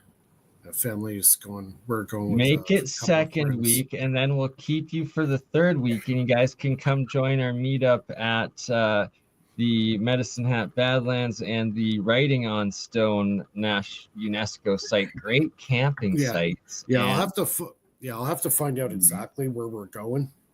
But yeah, I promise the kids will love Writing on Stone. It's like there's just kilometers and kilometers of cool pathways there, but bit wild. Yeah, that'll be my first trip out to Alberta. Nice. First thing you do a bush party in the wild over there. Bush party. Oh my god. It's been children. It's been 25 years since I've done that. Oh, get drunk and run around in your chonies in the snow. No, this is summer, June, right? That's like the summer solstice. Like it's almost like it's close to like 20 hours of sunlight then. Like it's pretty wild. I'm almost convinced that Canada gets no sun. Yeah, Every time I see you guys take pictures, it's always cold and snowy. Yeah, that's for the 6 months of the year of the winter. Then we have the 6 months of the summer where it's only sun, and oh god, the birds are chirping at like 4 a.m. as it comes up. It's pretty crazy. Yeah, it's the Yeah. springtime right here, so all the people are kind of unfreezing right now. So all the shows are starting right now, and it's pretty cool in springtime in Montreal. Yeah, like by the end of June in Toronto, the sun will set about 9:30 at night. So we got a pretty long day at that point. Nice. Yeah, it's kind of weird. 9:30 at night, and it's just starting to go sundown. But then in the fall, it gets so bad. Like by the time, I guess about the first week of December, the sun's setting like before 5 o'clock. That really sucks. When you have a short daylight hours. Yeah, I live in California. We don't get seasons out here. We get rain once in a while. That's it. The rest of the time, it's always sunny. Right, that's wild, because here it's like literally 4 or 5 months of the year straight winter. Then we get like a month of spring. Then it's like June rainy season for like a month. Then it's like fire season. Then everything falls, and then it's frozen again. Yeah. Well, we get the fire season, all right. We barely have time to say hi, and then it's frozen again. Yeah. Right, very, very short growing season, to say the least, where you got all year round down in California. If it's not on fire and you get rain. You guys would be taking those big what do they call it? The metal containers, and converting them, insulating them, and building your room in there. Go vertical with it. You know what I mean? You pull them out like they're shelves, right? You just grab one and you pull it out. You look at all the plants. You put the shit back in there. Oh yeah, right. For like agriculture, doing the hydroponic stuff. Yeah, all that stuff. Greenhouses here, because it's crazy. Actually, that's something I really do want to get into. Trying to do this summer is build another one, but there are lots. Now that things are thawing and we can actually go outside again and work outside again, I'm going to be trying to do maybe every Saturday, trying to take apart a couple microwaves and some motors and stuff to get the coils, and do some coil building workshops. Nice. You guys are down for it or something. And then also want to launch the first episode of the Burn Conference, the Breakthrough Energy Research Network online conference, and would love to have all of you guys there for the founding episode for sure. Nice. I appreciate that. And vice versa. Great work that you're doing. Sounds good. Nice. When is that going down? We will aim for April. Hey, Jeremiah. Yeah, Jeremiah's in the chat. Absolutely. Got to have Jeremiah on as well. Mike, how are your batteries doing these days? Are you able to talk about that? It's good, sir. Oh, you're muted, Mike. He's on mute. Sorry. Yeah, I'm under NDA. I can't talk about that stuff, especially what's on the inside. Concepts and ideas, but as far as what I'm actually doing inside, I can't talk about it. Fair enough. 2-year NDA. All right, so you heard that all here first. 2 years, so it'll be season 2.5 of the Burn Conference, where we will have Mike talking about his batteries. But until then, well, 2 years, you got to minus the time he's already had. Yeah. Oh, so 1.5 years, right? So the end of year and season 2. a half. Dun, dun, dun. There you go. Yeah, well, let's just say I'm working with a lot of graphene right now, so. Yeah, please do tell what you can, because. Yeah, here, hold on a sec. Right, just gotta poke and prod, and then we get as much as we can. So I'm doing ultrasonic exfoliation. So I'm actually creating my own graphene. So I get my new ultrasonic cleaner on Sunday. So I like to hit this for about 48 hours. So you use 75% isopropyl alcohol or acetone, and then 25% water. And then you stir it up, put it in the ultrasonic cleaner, and just zap it for about 48 hours. Nice. And you get a very, very high grade of graphene. So I've done some tests with it. I'm getting excellent results. Energy density is like really, really high. So appreciates the yeah, update with that. Yeah, all you need is any kind of carbon source. It could be charcoal, it could be lead from the pencils, activated carbon you could use. I'm using a high-grade carbon graphite 600 mesh, so it's a very fine powder, and that's what I'm doing for my experiments, and I'm getting excellent results. Really good. Nice. So the reason why I use so for a bonding, if you want to just like put it on surfaces and let it bond, you can use like a Varsol or a shellac for finishing tables. Just a couple drops in it. Doesn't take much, and then stir it up really good, and you'll adhere to surfaces really good and dry, and still have the connectivity that you need. So I'm trying to get mine down to about 10 ohms resistance. When I get it to 10 ohms, then yeah, I've got a good product. So nice. Appreciate that. I myself am going to try what Mike said there. With maybe some charcoal to try making a little bit of graphene, as I do have some experiments I've been wanting to do with graphene for a while. Yeah. So heat it up really, really really hot, so you got the charcoal like glowing hot. And what you do is you throw it into a bucket of cold water. Boom, you get your carbon. So that's what you want to do. Yep. Awesome. So how long does it take to create the graphene again? To get a decent result, 24 hours, but if you want to get a really good result, 48 to 72 hours. Oh, yeah. So it's not weeks, it's just days. Yeah, it's a bit of a long process, but it does work, and it does work really well. Yeah. Okay, I understand now. I got an idea. You see the light over his head, Bernie? Like, go back for a minute. Right? Like, I just had to come in and prod a little bit now. Look at that, right? Boom. It's the force. It's the force, Luke. It's the force. I gotta get me a light to put over my head. That's awesome. I got that angel halo all of a sudden from the old paintings. That big light bulb that appears. The light bulb went off. Right? Anytime you have the idea, you just gotta put your head down. That's right. Yeah. Yeah, there's a lot of ways. To make graphene. It's just a matter of what way you want to do it. You could do the electrolysis or the ultrasonic exfoliation.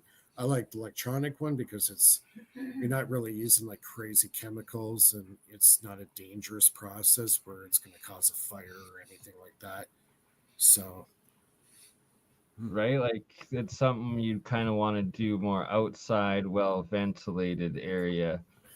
Yeah, like that's why I'm using the isopropyl alcohol. It will evaporate, so you can always control your concentration levels of it.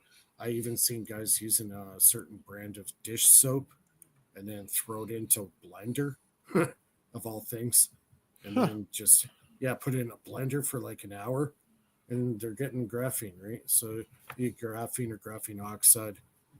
But I like this ultrasonic method. It's pretty idiot proof. So.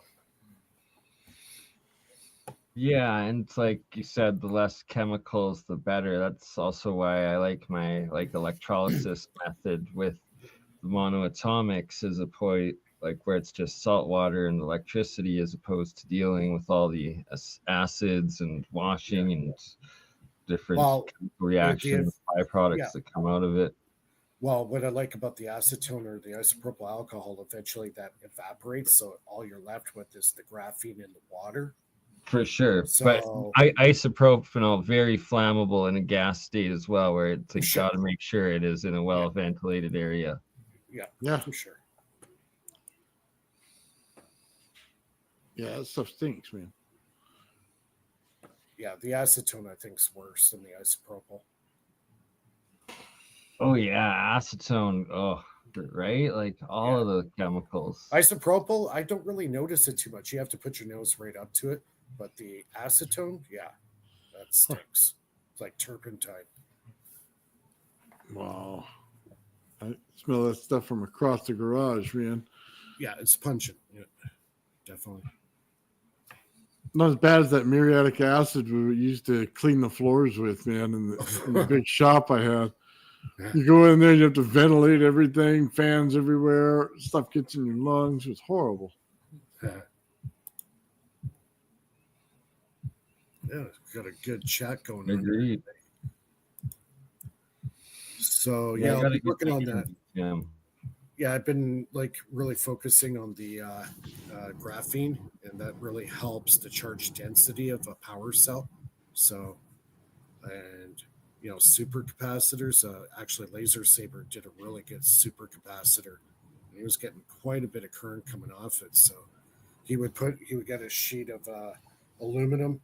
You put his layer of graphene on it, and while it's still wet, you'll get activated carbon, put it in the blender to get it really fine, and then sprinkle it over top of that sheet with the graphene on it and let it set. And then he would put a separator, some sulfuric acid or whatever it was, and then a separator, and then another plate on top with the same process done and sandwiched together. And there you go, you got a super cap. So he made big ones. He made ones that I think were like 10 inches diameter. Oh yeah, they're running motors for well over an hour. So Nice. Yeah, I wanna, my intent and purpose for making some and applying it to my experiments is the aspect of the LENR and developing it and getting that high density on the electrodes, and the ability. use carbon electrodes. Buy the carbon rods off of Amazon, and those are great for electrolysis. So you can attach anything to the carbon rods, and they make a great anode material, anode and cathode. Yeah, good call, right? And because from a lot of the reading I've been doing lately and a lot of the recent publishings, that is how you're able to get a lot of the hydrogen isotopes to form in high density, which is a key part of the nuclear fusion aspect of it, if you know what I'm saying. Have you, Bernie? Have you done any like electroplating, anodizing? Yeah. So that's one form that I've discovered how to do, is that once you get the water fully saturated with the metal that you're putting in as the anode and creating, and it's dissolving, once it becomes super saturated, it then both will precipitate as both the monoatomic state and then eventually the oxides, but also as the metal itself, as this thin crystal sheet, like super metal layer on the glass it forms and condensates on. And it also, I found there's different forms it does of different nano layering crystals on additional electrodes that I put in and have in the water while super saturating it with the specific metals that I have dissolving in. Hey, Bernie, do you put a special frequency in there when you break these things down, or just run it as electricity? I need to be. That's a major part of the next steps, and like the efficiency of it and the abilities of actually getting the specific low energy nuclear reactions and stuff on Well, a just mass scale with it. And I'm trying to figure out, because a lot of the micro USBs that I use actually have like also audio cable going back in too, right? So I've just got to figure out what program to start using to be able to actually program it. yeah, And just that's going to be a major part of what I put in, and then also having them as coils with that frequency going in too. yeah. If you're gonna do the audio route, all you got to do is find a free download of a function generator, and you could actually create your own frequencies and just put it through the jacks into the board, and from the board to your electrolysis, and then you'll actually have that frequency. So you could start doing Perfect. electrolysis using 528 hertz or 432, Yes. 784. So I've so- actually seen a couple videos, and it was saved to my original YouTube channel, and for the life of me, I have searched for like literally days and cannot find the videos any longer on YouTube, but of one guy doing it, and it literally was triggering the luminescence within the monoatomics. They'd form into plasmid clusters, and in the middle there would be light forming in it. Exactly. Oh, When it's nice. putting frequency through it. So it's like I've been wanting to do that for so long, need to do it, and it is the next step that I will do it. So yeah, you would hook that up to, well, I don't know offhand, either hook up the crystal to the cathode and then have something else on the anode side. Yeah. Probably. And you're Well, going because to there's left-right speaker, like left-right wires, so essentially I could do left to one and right to the other. right. And so here I finally figured out why my structured water is going in these triple frequencies of self-organization into the fields, and it's because it was water that I was using these the triple solenoid coils that I was putting in, right? So it's a coil with a wire within a wire within a wire, triple solenoid, and thus that is why you see the three fields formed, that it's literally structuring those three fields of a field within a field within a field into that water. So it'll be very interesting to see then what the frequencies I then start pumping into these reactions and their cymatic geometries, and if that starts forming and freezing in the ice cubes instead of the triple field, right? It's like a fingerprint. Exactly, right? And that it shows, and like this water I've rinsed like 100 times over since the original saltwater reaction, like with fresh water that I've then using as ice cubes, consuming, and that it's still maintaining this shape and this structure within the bubbles every time that I freeze it and turn it into these ice cubes. So it's like it's imprinted, I guess, within the monoatomics that formed. Really? So when I made you can turn this into water and then refreeze it, and it'll still have that wave pattern. Yeah, like this ice, That's like it's insane. so like here you Wow. can see in the jar that I have, or the bottle here, that here's the purple gold monoatomic part. There's like the amount of water that's left, and then I keep refilling it. And that I always rinse it 9 times before to get all the salt out and any of the other chemical products in it. That it's just the monoatomics that then absorb back into the water, creating that ionic gold, ionic silver water that I then am using in the agricultural experiments, and that I myself have been guinea pigging myself on. Don't try it at home. Don't ever use the blue, because that's how you turn into a Smurf and die of heavy metal poisoning, or any of the other colors. Yeah, it's like lots of people have died, so don't try it if you don't know what you're doing. Guys, I'm just gonna go out for a quick smoke. I'll be right back. For sure. So, Bernie, are you structuring the water with the electricity then? Yeah, that's what I guess I'm saying it is happening, right? Because I'm using these triple solenoid magrav coils as the cathode a lot of time when I'm making these, and that it seems that that's what is then being imprinted into this water when it freezes with how it structures these exclusion zones and the bubbles. Because, And sorry, go ahead. oh no, I was gonna say, and you said like by using a specific frequency, you can imprint or program for a specific application.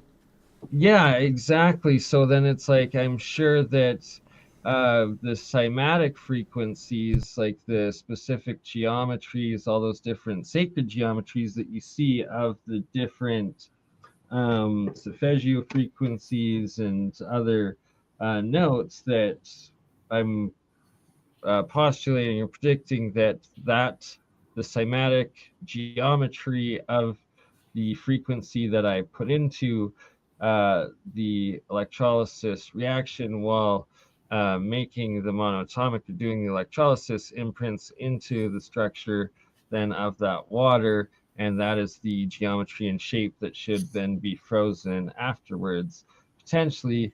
And the key part of why you put the specific frequencies in, and what I also predict, and is that if you put in the resonant frequencies of the specific metal elements that you are using in the reaction as the anode and cathode, and that when you have the anode, it gets into this red and then pink crystalline state that Isaac Newton speaks of, and says that one metal can be transmutated into another element, that when you put in the resonant frequency of the next metal that you want it to transmute into, and if you have it, so for gold you would use is it tungsten that's one off, I believe, and that then when you get it into that pink state and put in the resonant frequency of gold, the hydrogen that is forming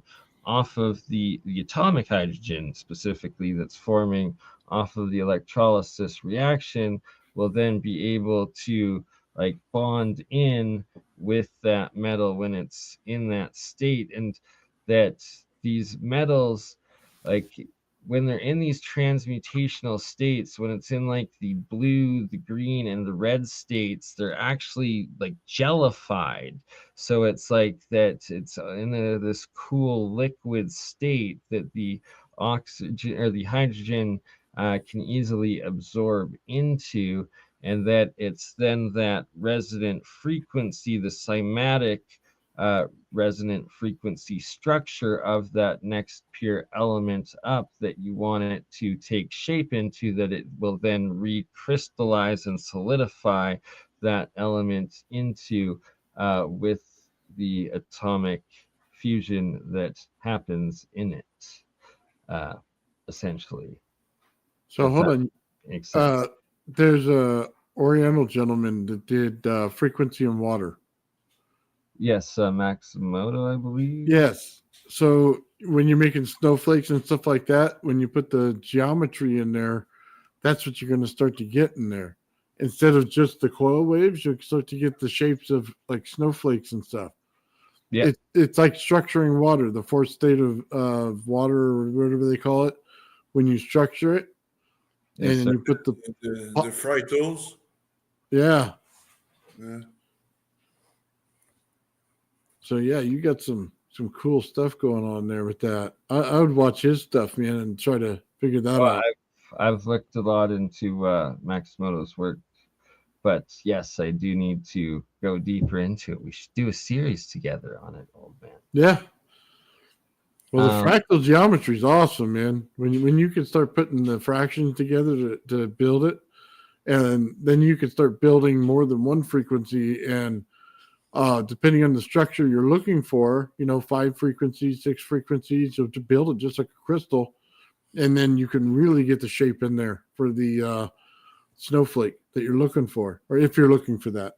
Yeah, it's the specific crystal geometry, the shape of the metal element, right? Because they're on the different octave scales, as Walter Russell shows, and that it's when you're putting that right harmonic, that right frequency in it, like shifts it over, but it's each one is on a different geometric crystal density along the lines of the Platonic solids, where your first is 3, your second like the 4, the 5th, the 6th, the 7th sort of thing, and that it's like it goes up and down into it, and that by putting that right harmonic frequency into the metal while it's in this gel-like state in the electrolysis in the water, that it's able, by putting that frequency in, it triggers the crystallization, the solidification,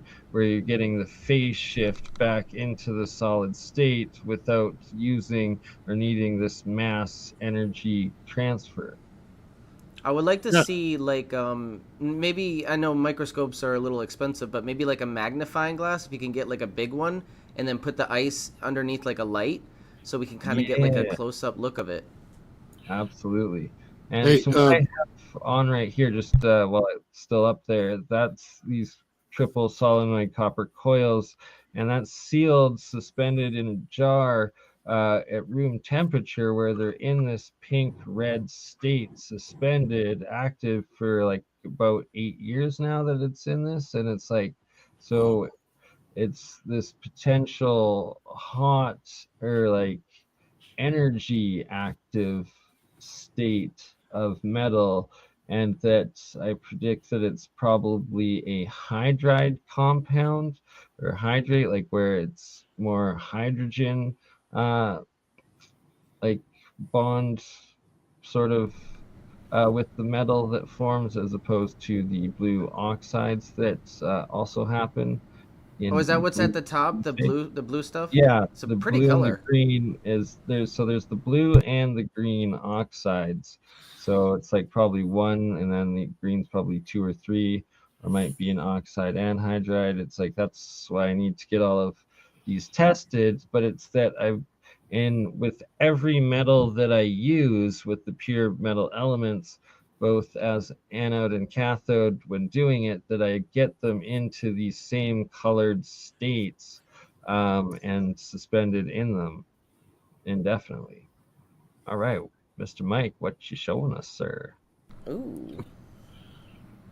Oh, and you're muted, Mike. Sorry about that. This is the Hutchison crystal power cell. Here, I'll just shut the light off so you can kind of see the light here. Yeah, I love this thing. So instead of using, he was using the copper cups, I decided to buy the ingot graphite molds that you use for like doing like pouring silver and gold and stuff. So I took that and I put the alum with the magnesium, and you got the anode and cathode.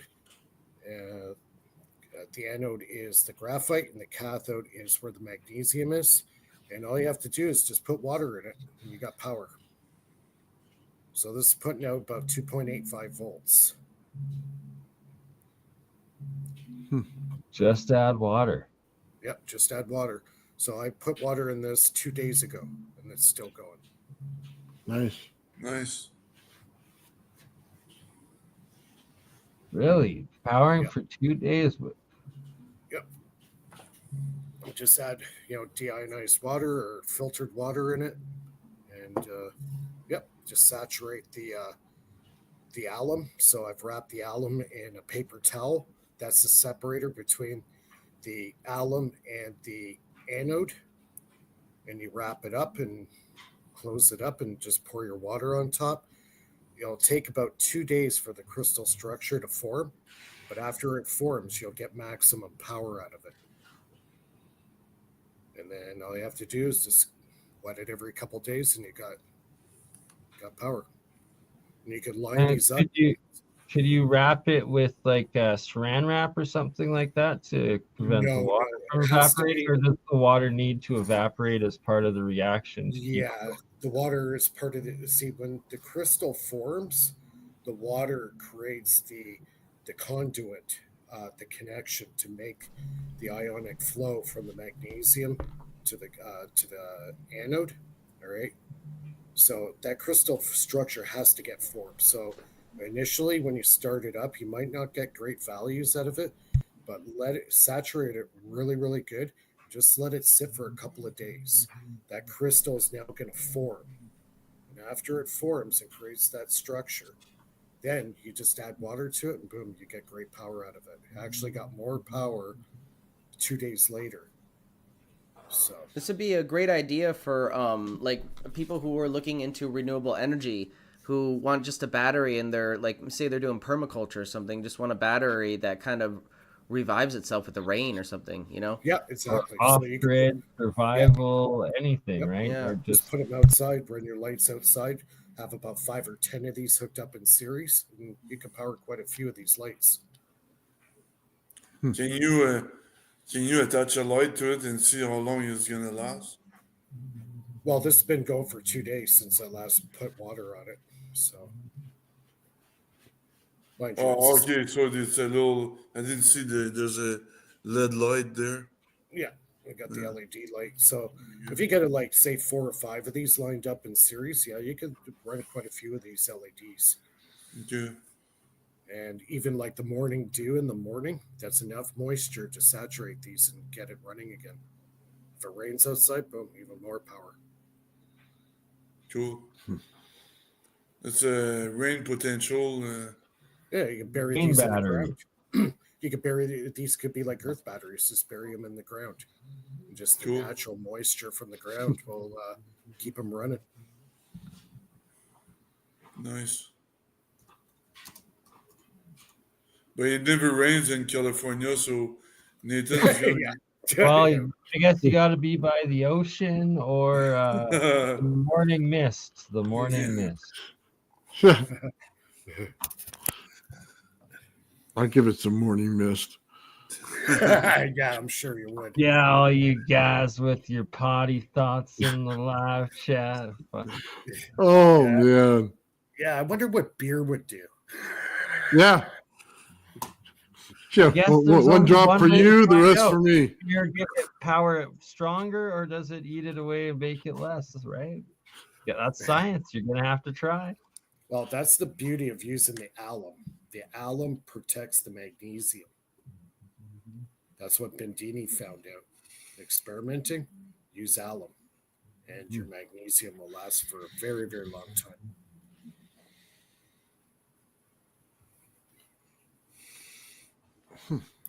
That's cool. Longevity is what it's about, right? You don't want to have to keep remaking it because it's eroded and corroded. Yep. I also know it's possible to create a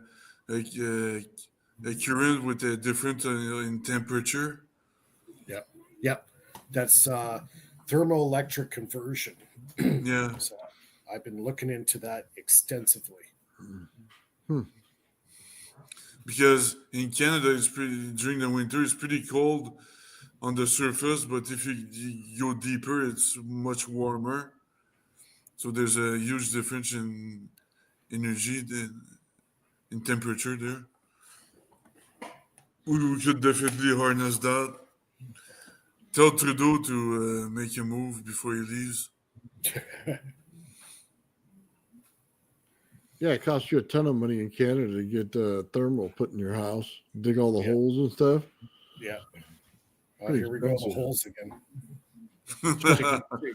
It was big just, holes. I wasn't going there, man. I was, you know, You're unconsciously going there.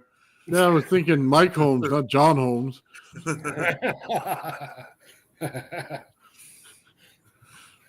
Yeah. So yeah, these you can pick up these graphite ingot molds on Amazon. I think you could get 3 for, I think it's $36 for 3 of them.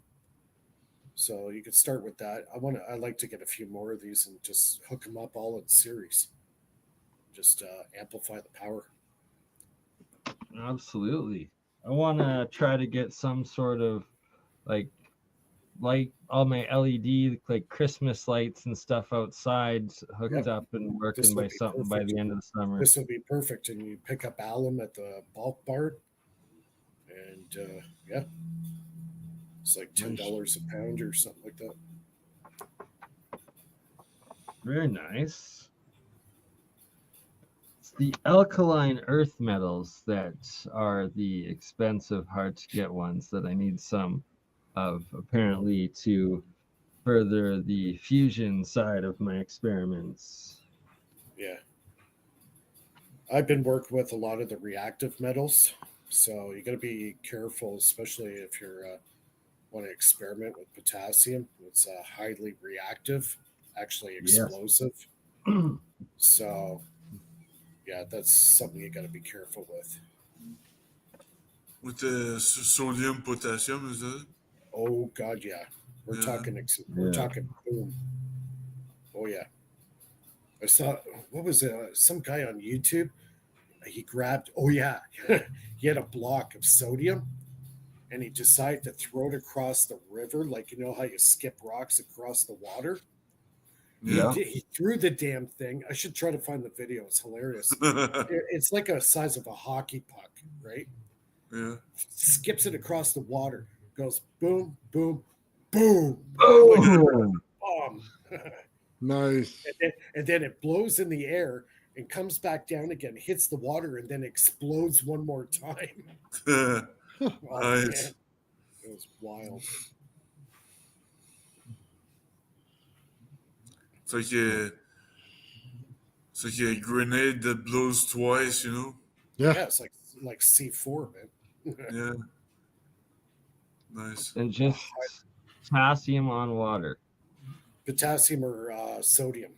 Sodium, I think it was that he used. Yeah, pure sodium. Yeah, highly, highly reactive. Creates a lot of heat.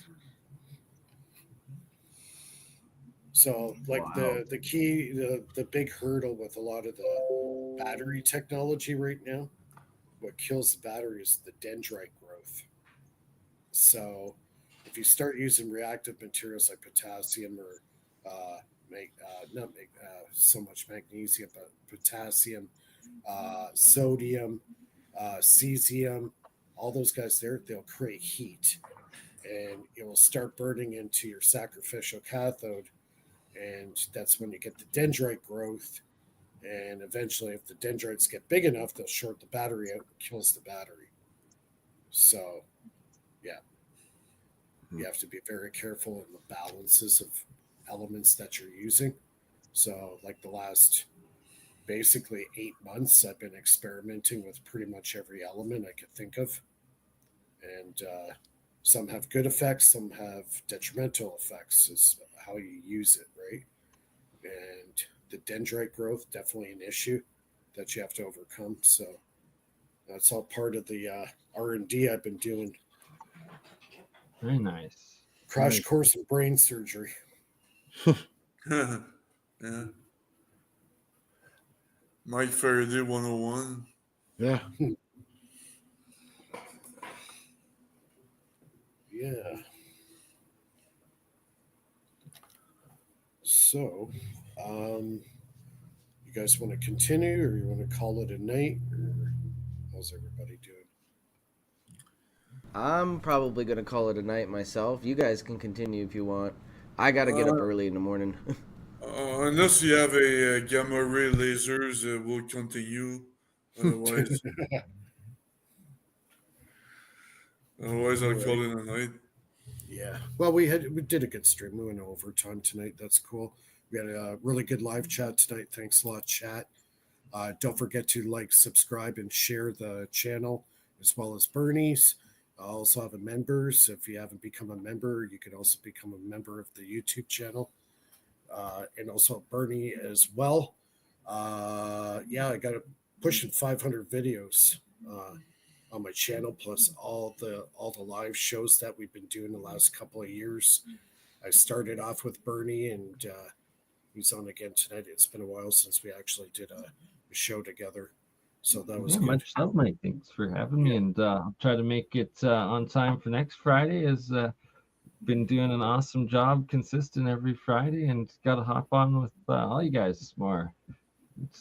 And I should have the 0 Point Energy Part 2 video out by next Friday, along with the Part 2 guide for everybody to follow along how to, replicate my experiments to the T.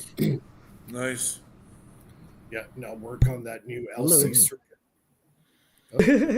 Hello, David. Don't forget old man Bill. Hello. You didn't even need 3D glasses for that one.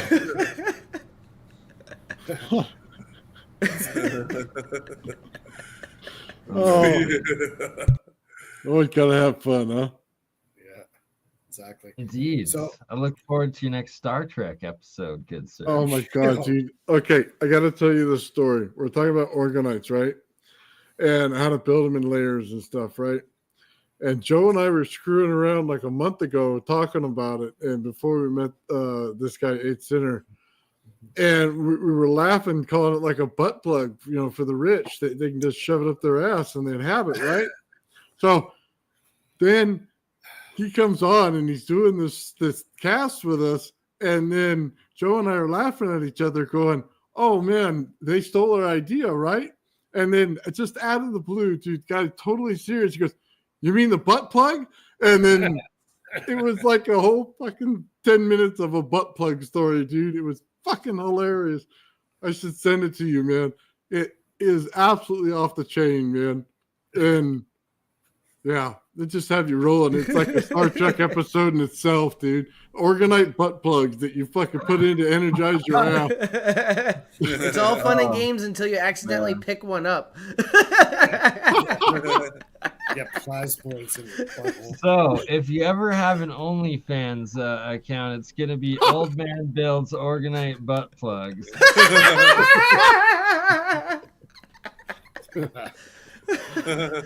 Oh my god, you guys are dude. funny.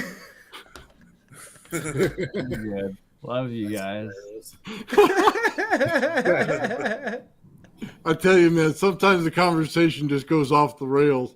I mean, look, Oh, it I can goes off the only rails keep a already. straight face for so long, okay? It was like we're rolling on 3 hours and they just started fucking busting out butt plug jokes, dude, and I just couldn't help it. It usually always happens at the end of the stream, too. Oh, yeah. You let So your guard down. Like today. Always. So don't no wonder if your channel is blocked tomorrow. I'm just showing prototypes, so I think we're okay. It's powered by a crystal power cell. You can't leave well enough alone, man. I made a little butt plug guy at the end of the video too. you gotta roll with it, man. 532 right through my butt. I promise the first 2 hours is great and educational. And then it slowly degrades. Dude, I can tell you this right now, okay? As funny as it was, dude, I put it on my members channel, and they had all the jokes in the world to tell you about the fucking butt plugs, dude. They stay away from that end of it. They fucking watch out for that. Don't come near me. Don't bend over in front of me. All kinds of different jokes, dude. Yeah. They said you don't even need the vibrator part of it. It works on its own. Well, that's the magic, right? That's the free energy. It's self-oscillating. There's your free energy device right there. What did Resonating your asshole. What did you guys just say? He was a butthead. Oh, God. Oh, man. I did not expect this. Oh, you never expect You it, Mike, actually but you know dug it's the coming. hole, Mike. You were the one that brought. You're like, oh, can't be going, and you dug the hole by saying the holes were going down. Oh, you did. And down here. I Yeah, you dropped the did. C4. Anyways, Oh, guys. man. Anyways, chat, thanks a lot. We'll call it quits for tonight. We go live to air again next Friday night at 9 o'clock Eastern. Bernie, Philip, Nathan, Ben, thanks a lot for joining us. And Thanks, everybody. Don't forget Bye, to guys. Have a great night. Yep, check out everybody's channel. Subscribe to their channel. Become a member. Would be greatly appreciated. Help support our channels. And we'll see everybody next week. Take Have a care. good night, everybody. Thank you. Good night. Good night. Easy.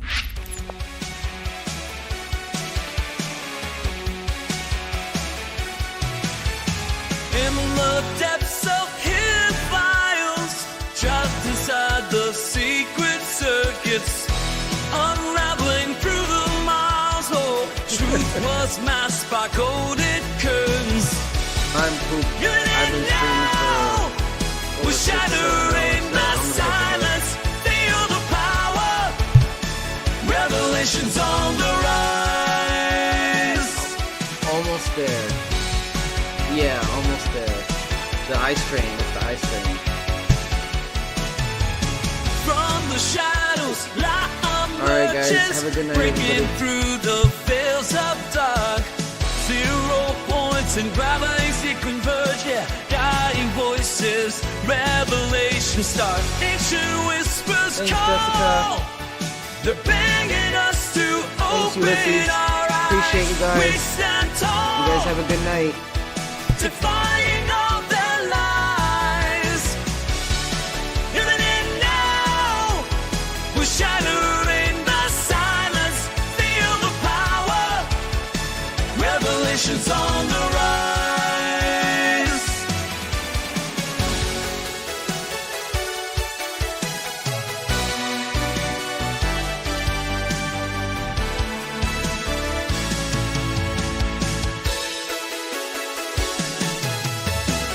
Forbidden knowledge we dare to see.